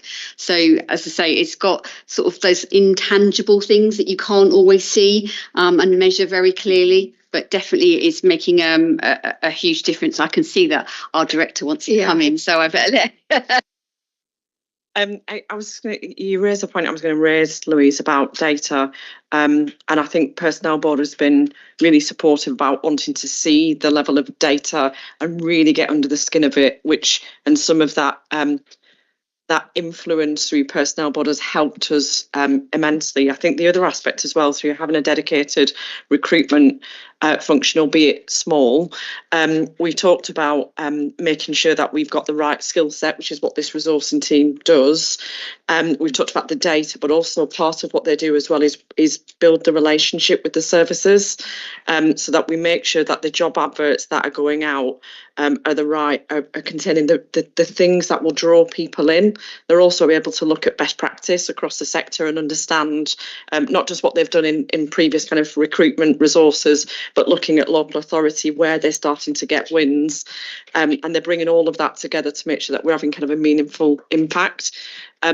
What I would say, this report is absolutely echoing Stephen and Rachel's comments, a really good testament to the improvement that I think we would all agree that we've seen in HR over the last couple of years. And I think Louise, myself and Sally would also say we're hugely ambitious and want to become a centre of excellence around HR, and it's a continuous improvement journey. But for us, this is a really good step in the right direction. And again, echoing Stephen and Rachel, thank you to Louise and Sally, who have been instrumental along with the wider HR team. Okay, Mark, and then Shahid, and then David. Sorry, you want to say something else? Okay. So, I mean, you're clearly writing far more effective adverts, but are you putting them in different places? I was going to say, I'll start, and I know Sally will have the details. So I think it's using, so again, having this new resource, we're using different job boards, and then we're able to measure that. We actually brought some of that detail last time in this report, because we could also demonstrate where. So it's not just anecdotal, it's again data-based, so we can actually see where people are seeing the jobs, and so we then know where to again target when we got the different types of jobs that we're looking to put out. And I'll come over to my colleague, who I'm sure will want to add. We've also got the ability under LinkedIn as well to direct approach, so we do that, and that is seeing success as well. So where again we would have roles that are typically hard to fill, we've got that ability through our LinkedIn program to be able to do that, and also I think Wokinham's really getting a bit of a reputation of a place to be, and want people actually coming to us. If you can see that through our turnover, we're not seeing significant people leaving, and we're actively encouraging people from other areas as well. So it's all sort of marrying up well together. That's really good, but I'm a bit surprised that we haven't been using LinkedIn for the last quite a long time. Yeah, no, we have been using it. We've invested in the direct approach. So LinkedIn, we advertise everything through LinkedIn. All of our roles go on there. We do social media campaigns, particularly with big ones, but there's an ability through LinkedIn that's a direct targeted approach, and we've been trialing that, and that's working as well. But the previous HR team did not. They didn't do it. They did not. But then they weren't set up, to be fair, to do that. Oh, that's really good. I've particularly noticed that we seem to just, well, they pop up on my Facebook. I don't know if they're targeted at me, about roles at the council, and I know that, residents often comment on them because they don't always understand how valued officers are, and to attract people of quality you do need to pay certain scales. But it's really good to see that we're just putting it out there, because if we've got residents with the skills that we can reach, then that's fantastic, because I think people who live here care, don't they? So and that's exactly the sort of people we want. Thank you. Okay, I think it was Mark. Yeah, the point I was just going to make, I think I was going to say something. It came up in the point of the KPIs as well, because I think where we've seen our performance on EHCPs had slipped in the past, there was the commentary on it that we've now got 90% of that team as permanent staff. And to Rachel's point, to Stephen's point, to other point, that brings stability, and it brings the benefits of having that, which will hopefully then lead to better outcomes, and we'll see those metrics improve and more of those plans being achieved on the timescale. So it's good to see that. And I've seen, as Alison said, I've seen a lot more of the posts popping up in places that I don't think I've seen councils doing much of in the past, and actually putting it out there on Facebook. And I think it's really great to see. So I think, well done. It's great to see that, and great to see that translate into what will be better outcomes in some areas and cost savings in other areas, and just that whole thing is a step change. So well done. Sure. Actually, a question I want to ask, Alison asked that earlier on, but I'll just make a comment. I think it's just looking at the numbers, key achievements on page 149. The HR team you got made, then with the saving of that, right? It's actually considered, it's not a brainer, isn't it, in terms of how much it's going to save. And I think the more important thing is also the turnover, because it's not we're getting the right people, but also once we got them, we want to retain them as well, because recruitment is expensive business in itself. It costs actually a lot to recruit people. But in a lot of organizations, we see the people go as soon as they've not standing long, right? So that's a really positive thing to see, 17% reduction of 10. Hopefully that'll continue. But I think that is linked with also, I think, the culture. The people are looking at the people strategy, the 4 parts of it. The people are recognized, their contribution is recognized, and the caring culture. That is so important from a retention point of view. Otherwise, they could be brilliant, but if they're not actually appreciated, if they're not looked after from that, it's not always the money, by the way. It's right. I've seen, it's not actually the highest pay, and that will stay. It's a recognition which is important. So it's good. I'm really pleased to see the 4 different components of that, and we belong, care, share, and learn, and putting that into practice. If we really put that into practice, I think it will give even more better results in the long run. Can I just quickly say that I completely agree with what Shahid said about valuing our staff, and one of the ways in which councillors can play a role in this, of course, is doing what you've just done, is praising staff for their achievements and offering support. A supportive environment can contribute to that retention of staff. If they feel that they are valued and appreciated and their work is valued and appreciated, then they're far more likely to stay. So I think part of the business of reputational building is in the hands of councillors. The way councillors interact with staff is vital. We always say we are critical friends. And that's a very legitimate description, but we also need to just make sure there's enough emphasis on the friends bit. Yes. Thank you, Chairman. Yes, I just wanted to build a little on what Shahid and Stephen have said. Without good officers, there is no council. It's quite clear that we as elected members could not do that job. And I think we need to treat our officers as our most valuable asset. We had a very difficult meeting earlier in this week that Shahid and I attended, where the officer took quite a bashing, and that really isn't right. And people shouldn't be allowed to do it. I have been in touch with that officer this week to make sure she's okay. But I think we need to realise as councillors that our officers work together with us. Without them, we can't do the job. Without us, they would have no job. So we all depend on each other, and we must treat each other as equals, as professionals, and with care and love. Thank you. Thank you, Beth. I think that was very well said.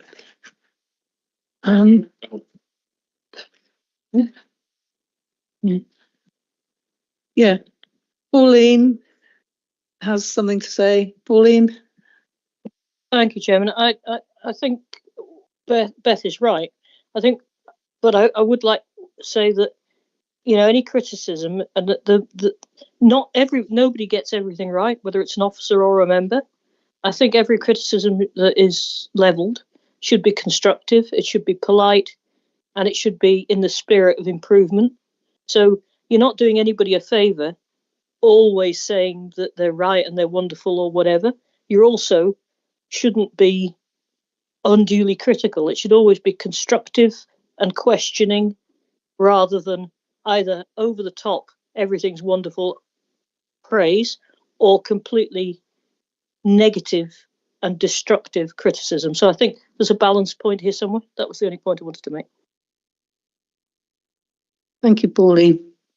Okay, are we moving on to the next thing?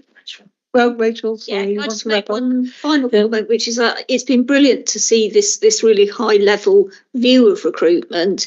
And I've been talking to Louise and Sally Halliwell, and we've agreed that we're going to be taking reports of this type to the personnel board so that they can be scrutinised regularly there. So thank you very much. Dave. Thank you.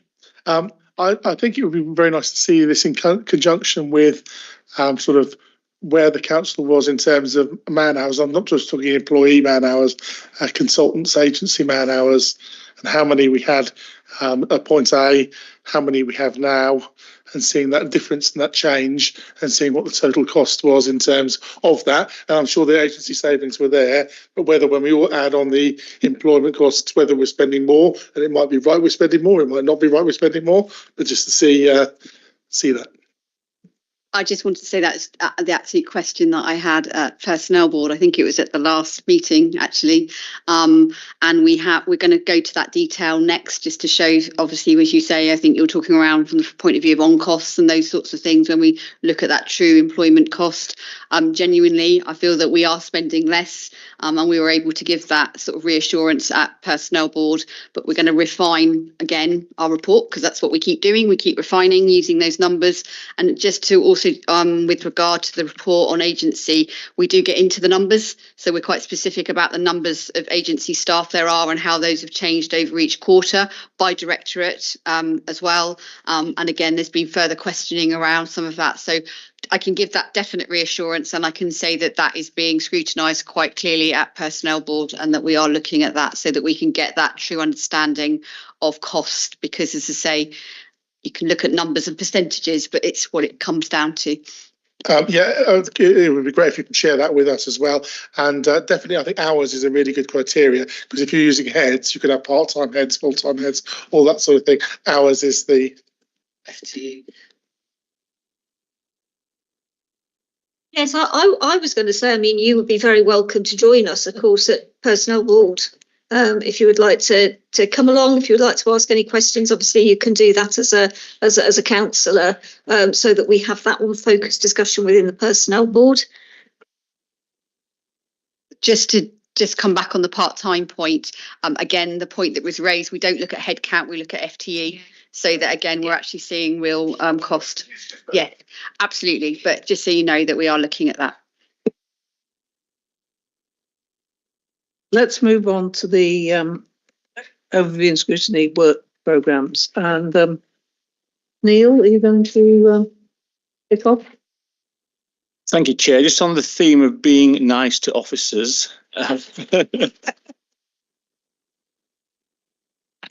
So we brought a report to the meeting in February, which set out an initial draft of items for next year. Since then, there have been meetings between executive members, chairs of the scrutiny committees, directors, and we've also invited suggestions from all members of the council. And I have written to the town and parish councils as agreed at the last meeting.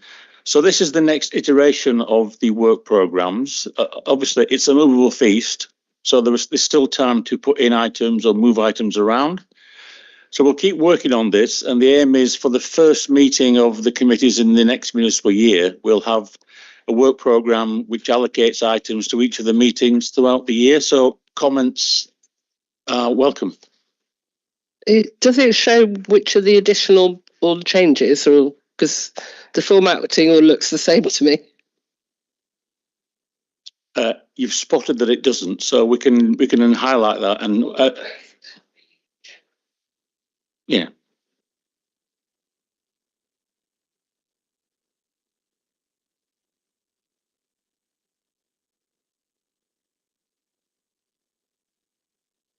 Stephen, would you like to? Yeah, on the continuing theme of being nice to officers, it might be just helpful to say that those discussions that have been taking place between executive members and chairs of the different overview and scrutiny committees are not just, I think, designed to think about what you might want to scrutinise, but we're also trying, I think, as executive members, think more about how the committees can be used in the overview part of the overview and scrutiny function, which tends to get, with the best will in the world, neglected a bit. Overview being kind of long-range views on policy development. And my ambition is that we get to the point where overview and scrutiny committees are not just looking at reports that are going to go to the executive and commenting on them. They're having the chance to have an input into policy development at a much earlier stage. So I have asked all of my executive colleagues to think about subjects that they know are coming up, maybe not for another couple of years, that really do need some serious engagement with all councillors on overview and scrutiny committees before we get to the stage of bringing reports to you that have been obviously written with a lot of research and thinking behind them. So I'm hoping we're going to have an opportunity for some really constructive and good discussions on some of the challenges that the council will face over the next few years at an early enough stage for you to have a really meaningful input in shaping things rather than reacting to things. That's my ambition, and I think that will represent really good practice for overview and scrutiny, and it will be a further stage in the transformation of the way these committees work, because certainly my impression is that the interaction between overview and scrutiny and executive is so much better than it was just a few years back in terms of engagement and it being a more positive experience for all concerned. And I'd like to build on that. Caroline. Thank you. Carrying on from that, I was going to suggest that we ask for some training, particularly for all the overview and scrutiny committees, and highlighting the overview part of the training going forward. Thank you. Yeah, I think that's a good idea, Caroline. Yes. I think Adrian. I wanted to cover 2 points, really. Sorry. At the last meeting of the Health Overview and Scrutiny Committee, we all agreed that in addition to when we have the quarterly KPIs, we look at adult social care, we should also look at the public health sector. So that doesn't seem to have been included on page 159.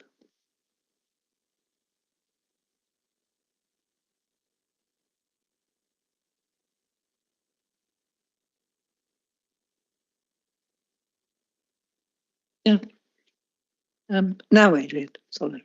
Yeah, a couple of points really. The first point is I think this is it's a very, very positive thing, because I think, you know, looking in the rearview mirror, especially about this is what we did last year, is pretty pointless because you can't change it. And, you know, getting involved in, development of policy and key decisions, I think is a great idea. However, there's one caveat, and this is my second point. It depends on what the question is that's asked. And, you know, if we look at the discussion we had around the M&S building, the question that we were asked was, what is going to be used as an office building for this council? That was the question. Whereas actually, I think the question was broader than that. And I think because the question was wrong, in my mind, but it was the wrong question. You know, we should have had a much broader question, which is, you know, are we making the best use of all the buildings in the council's portfolio? If that had been asked, I think we would have had a much better, broader discussion, and we wouldn't have got into the weeds with this building's got this and this building's got that and this building hasn't got this and this building hasn't got that. I completely accept that, Adrian. Last night, the Community and Corporate Overview Scrutiny Committee looked at the latest version of the asset management strategy. When we brought the earlier version of that to the same committee quite a few months ago, Sarah and I discussed, you know, what kind of outcomes do we want from this? And we both agreed it might be good to get a sense from the committee of how they felt about, you know, the general principles that should underpin the way we look at our commercial assets. And we tried to pitch it at that level, but at that stage, there was very little engagement. People wanted to talk about very specific sites, this particular building, that piece, that asset. And maybe that kind of is a reflection of the point that Caroline was making, that thinking about these broad strategic objectives, you know, where's the balance between the competing uses you could put commercial assets to, you know, generating revenue, selling to produce a capital receipt, supporting the voluntary sector, helping with the council's other strategic priorities. What is the balance you might strike between all these different elements?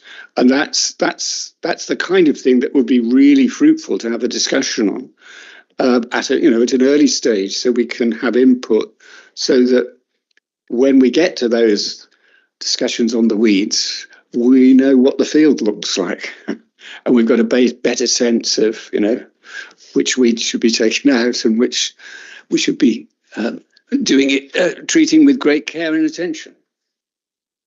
If I can add to that, I mean, I'm absolutely with you, Stephen, and I think you're doing exactly the right things. But I think there was there's two critical aspects to the feedback. One was the criteria were felt to be marked weirdly, and the result was then ignored because the criteria seemed to be marked weirdly. But if we have the earlier discussion, then we can talk about the criteria effectively, because we didn't have a meeting about the criteria. We just got a document with these are the criteria and these are the marks. We didn't have that first high level discussion, which I think would have been better.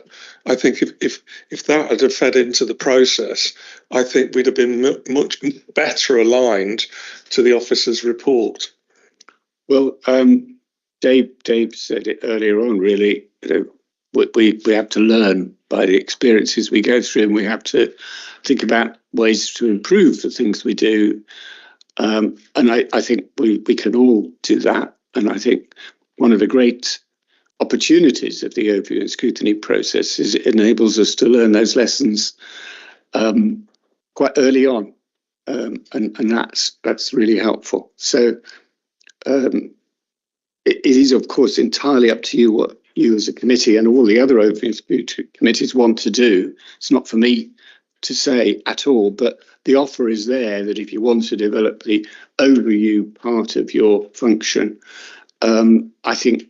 I hope my executive colleagues will lift their heads from the coalface and look ahead and try and identify some things that we could really benefit from having your input in at an early stage. Shahid? Thanks, Stephen. I think that's a really good thing. Moving forward, that'll be really positive, I'm sure. All our councillors come with a huge experience, not only in the council, but in the outside world as well. And they can bring all that insight and knowledge and wisdom and to contribute towards the future policies. I mean, one thing I just want to highlight, which really could be very useful, which is about the tackling poverty action. And over the years, the last couple of years, I've been part of the number of discussions separately as action and also. But one thing I do find is, again, it's in theme what we're talking about, is that is much emphasis on prevention of poverty. It's also, yes, some people are in poverty and we can help them with X, Y, Z. It's just like putting a plaster on a wound, but actually you're not looking at the cause. And in the long term, that is not a good strategy because in the long term, you want to prevent people going to that stage. And one of the ways to doing that is actually upskilling the people, give them the skills for people who don't perhaps have the know-how or perhaps the guidance or perhaps mentoring at home as well.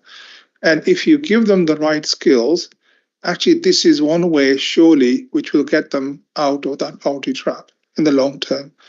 And again, working in this sector myself is what I find is degree actually does not guarantee you a job, but skill actually guarantees you a job, income at least, right? So because you have some specialism offer. So if a council in the long term can be a conduit, enabler, working with partners, I mean, you talked about partnership, I think that will be a huge contribution towards preventing poverty in the long run, getting people out of the poverty in the long run. As I know that there's a lot of jobs available in our locality in Woking, but they don't have the skills. So people come from outside the borough and get those jobs, but our local peer being left out for whatever reason, right? But if we can help them to get those jobs, and I know we had discussion, but I think the level of focus and the depth and detail required, I think that will be hugely, but I haven't seen that so far. Well, I'm tempted to say, I seem to recall in the budget speech I gave, it obviously was very long and very boring, so you probably didn't follow it all the way through. But I did talk a lot about the importance of looking ahead and planning for the future, prevention, early intervention, invest to save measures. Very much fitting with what you were saying a few moments ago, Shahid, but I also talked about the importance of partnership working, which you've talked about too. So I think we're on a very similar page, which is very encouraging. Much of what you said, I completely agree with. It is about trying to get to the root causes of poverty, and obviously skill shortages or lack of skills are an important part of this. They're not the only part of it, but they're an important part. And we are working very hard with the University of Reading to develop skills and apprenticeship programs that will help with a lot of people to actually realise their true potential. I mean, all this is really about people realising their true potential and being able to contribute, as most people want to do. They really want to contribute. So it's giving them the opportunity. Sorry, just come back. And we well, again, apprenticeship has been mentioned. Yes, that's a good idea in the long term, but that's a very long-term process. It takes years, actually 3-4 years in some cases, apprenticeship. But there are a lot of short-term programs available in the market, which actually will help tremendously in the short term. It could be 6 months to 1 year, and which will give them the right skills and which will help them to get out at least get a decent job with a decent income. So I would just hopefully that when we look at this, not only the apprenticeship, but actually whole holistic options available, so we can actually help our residents. I know there's a lot of people, number of people I have come across, they haven't got the means to actually pay for those skills.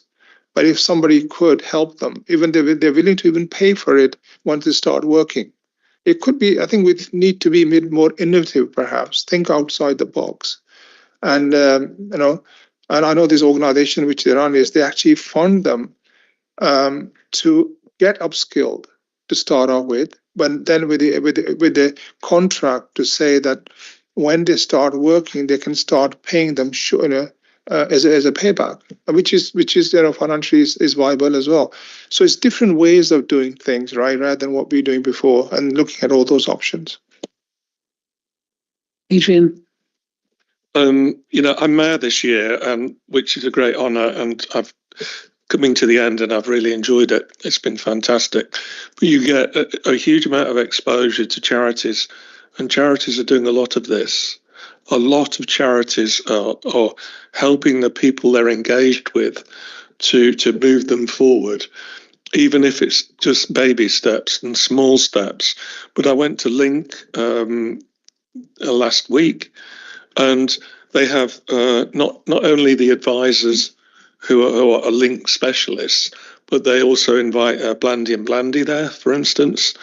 So if somebody has some legal issues, they can talk to the representative Blandy and Blandy, move those legal issues forward.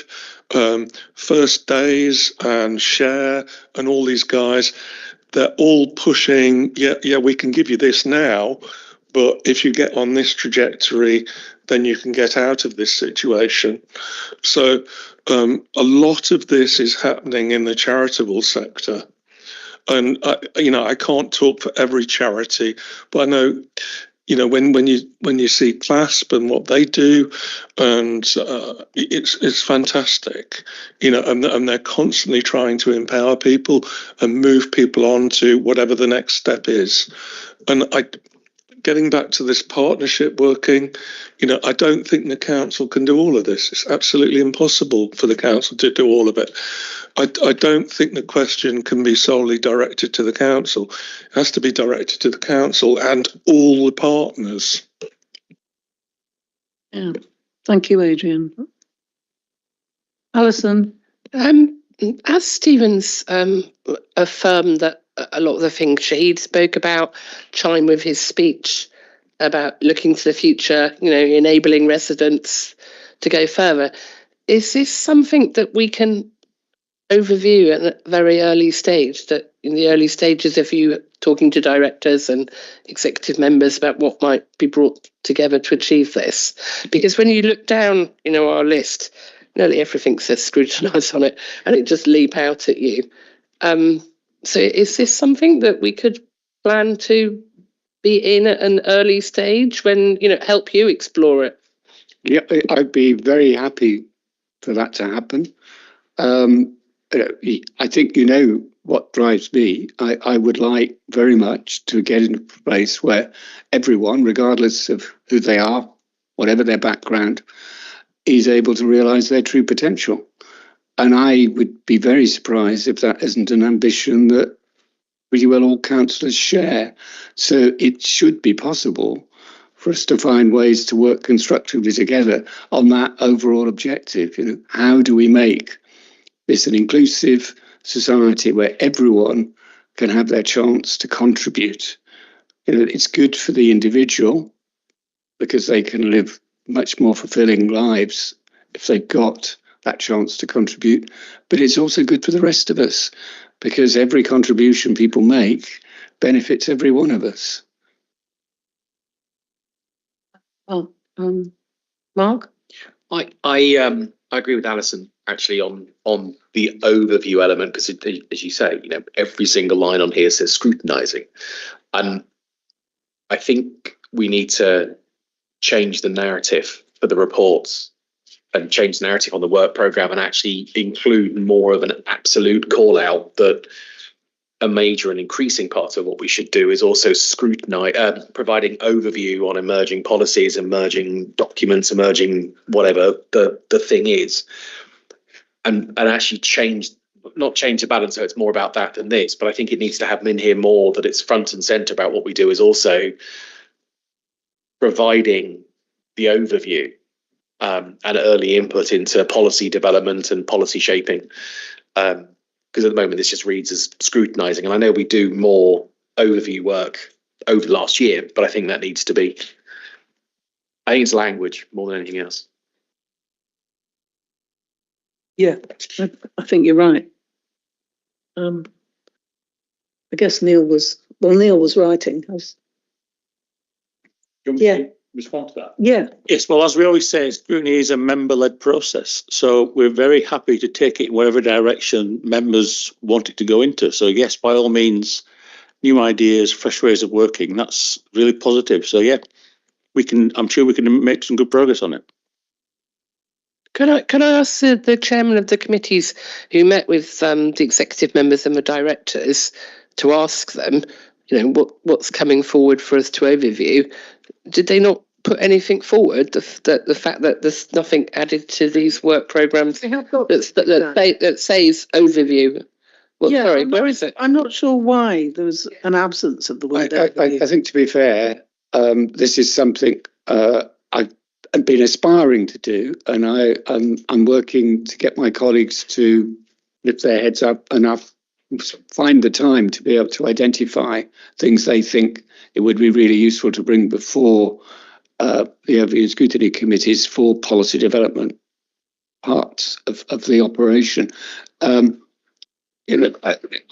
have to let them come forward with what they think are good choices, and my strong feeling is it would be good to start with something that isn't too politically contentious, because that may not enable us to make much progress in a constructive way. So I think we have to wait for some things to be identified by executive members. So I think the discussions that have taken place so far are fairly preliminary. We haven't got very far in this process, and I'm hoping we're going to get further with your help. So if I can just clarify to members, as you'll see in the annual reports, the word scrutiny is used to cover overview and scrutiny. It's just jargon. So by all means, we can change that to emphasise overview. And I was at the meeting between Stephen and Catherine and Mark, and some of the ideas were, so the medium-term financial plan, what are the projects in years 2 and 3 of the MTFP? That might be a good starting point. Development of AI across the council's activities, and the whole devolution process, the potential impacts of that and what we do and how we operate, and a closer look at the corporate risk register. So those were just some ideas that came out of that initial meeting. But again, some of those are clearly much longer term, potentially useful discussion areas.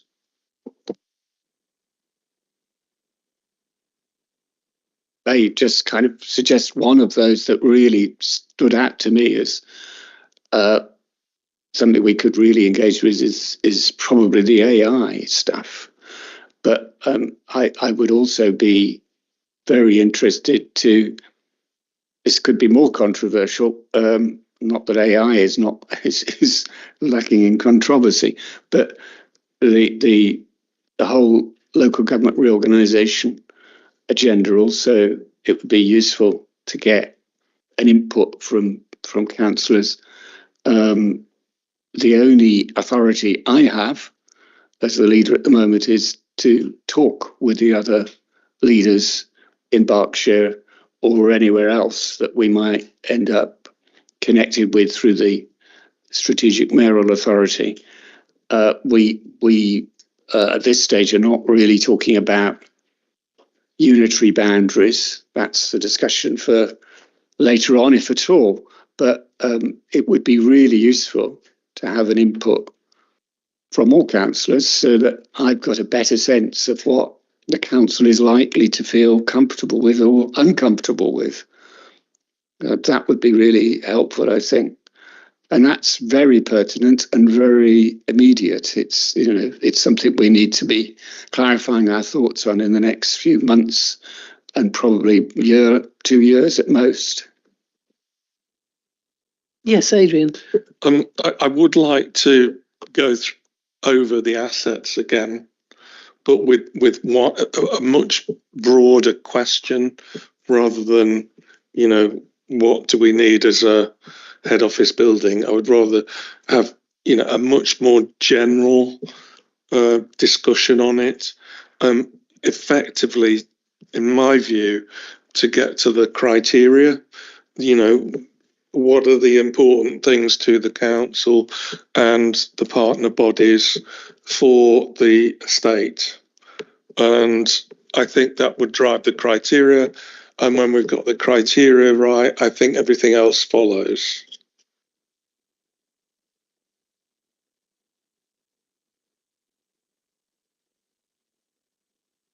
Okay. So we move on to we're in the home straight now. Hello. Oh, sorry, Pauline. Sorry. All right, easily missed. Couple of things. The point Adrian made about assets, I think, is a good one. I just wanted to point him at the very good report we got from Properties yesterday at Community and Corporate, which shows all the properties that the borough owns and the reason for us owning them.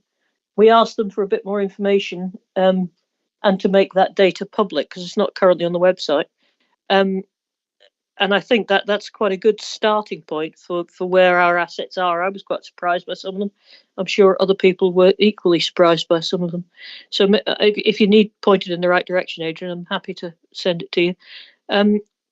Go back to Stephen's point about local government reorganisation. I think you probably have to recognise there, Stephen, it'd be an interesting thing for you to get feedback, but I doubt whether you'll get agreement at scrutiny, and I certainly would be quite happy to provide feedback and discuss it, but I would not be happy to have a vote which, because of the majorities on scrutiny, forced through a particular view that not all of the people on scrutiny agreed with. So it is very political. Yeah, I hope I can reassure you on that, Pauline. I don't think that the point of it would be to have a vote and agree on a position. It would be to be able to get a sense of what range of views there are, so that if we're in the position where I were negotiating a possible agreement with others outside the council, I would know what likelihood it would have of sitting comfortably with councillors. I think it would be helpful to me. Just it's not about voting on a position that we will adopt. That's the job of the full council, not the job of any committee and not the job of me. That's where that final decision will be made. But I do think it would be useful for me in the process of discussion leading to what are realistically negotiations to have a sense of what councillors could accept, wouldn't accept, feel comfortable with, feel very uncomfortable with. And that's all I was suggesting it for. I think you're absolutely right. We're not going to get agreement on a particular position, but it would be useful to just get some guidance to help me in this process. Yeah, I think that's fine, Stephen. I think that's perfectly reasonable. As an aside, actually, the meeting of the leaders that are discussing this, I believe, is public. And it's linked, I think, from Bracknell's website. So it would be very useful for those of us who are interested parties to get a link to that so that we can actually watch and listen. So I don't know if that's possible. I think the Berkshire Prosperity Board does have public meetings. All of its proceedings are public, and all of the reports that are brought to it are public reports, and questions can be asked by anybody at those meetings. But the Berkshire leaders also meet informally outside those meetings to discuss areas of common interest and concern. Those meetings are not public. They're not. It wouldn't be possible to know what those are. And obviously, where there are active discussions and negotiations on options going on, it wouldn't be appropriate for those to be in the public arena. No, it was the Berkshire Prosperity Board I was thinking about, Stephen, and the difficulty for Wokingham Borough councillors is it's all driven off Bracknell's website. So I've read all the minutes. I know what's been discussed in those meetings as far as the minutes reflect it. I'd actually like to watch them, but I'm not quite sure how to do that. I've requested to do that, but I'm not quite sure how to make that happen. I think the next one's in April. I think it's because Bracknell effectively provide the administration and support for those meetings. So the person you need to contact, if you haven't already done so, is Derek Morgan, who's the head of Democratic Services at Bracknell, or Democratic Services equivalent at Bracknell. I think the request I'm making really is that Wokingham find some way of helping councillors who do want to listen to these prosperity boards engage with them without having to go through. It's always different with a strange council, isn't it? You don't quite know whether it's going to happen until the meeting happens. So if officers could help us with that, I think that would. I'm sure we can facilitate that, Pauline. I'm quite surprised there isn't a link on our own list of meetings, and but if there isn't, we'll try and establish one. Thank you. No, there wasn't one when I looked. It just referred you straight to Bracknell. Thanks, Stephen. So I was going to make a quick point for Adrian that I think Pauline referenced the asset management plan that came to Scrutiny CCOS last night is due to come back to CCOS in May, I think, because it was an early view of the initial document. It was a really good document, and as Pauline said, there were a number of things in there that surprised me about the things that we own as an authority, including, I think it was 10 farms. So there was a lot of things in there. So that it is coming to CCOS again in May, which is the next iteration of that report. You're more than welcome to attend that as well. I think the points you made are excellent. I think it's May. Yeah, I think so. Okay, moving on to the reports of the overview and scrutiny reports.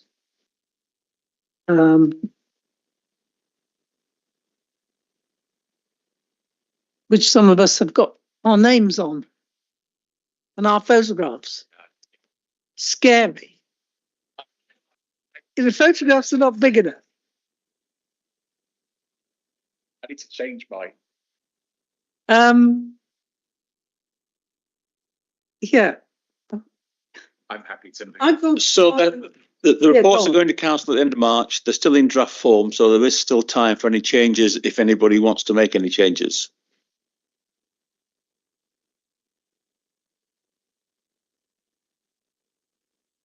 I think, yeah. I think I would second that, Mark. I might go through it looking for nits. Yeah. I mean, I did have a question, which is if you've got a substitute that who has become a member part year, do they still need to be on the list of substitutes? Perhaps an academic question. Well, I think if they were a substitute, that was part year, and then they become a member, that's part year. So it tries to reflect that. But we can look at it. Yeah, but it doesn't say part year. It doesn't say part year on this about the substitutes. We can look at that.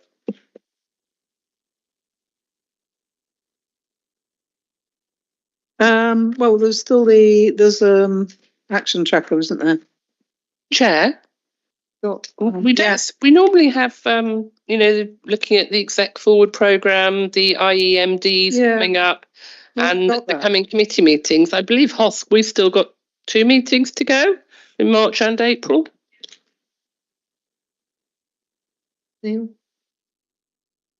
So the executive forward programme was published after this agenda came out, and I think members all get an individual copy. So obviously there's an opportunity to make any comments on that. And in terms of the forthcoming meetings, it's a good question. I will look into it.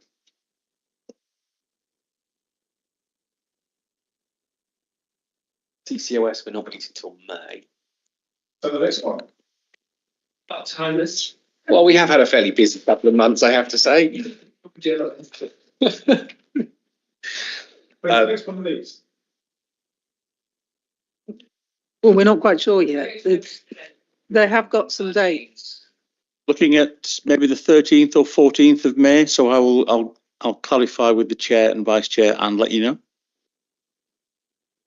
It all depends on officer availability. We've got to do it before full council, because then we won't be on the committee necessarily. You judge me.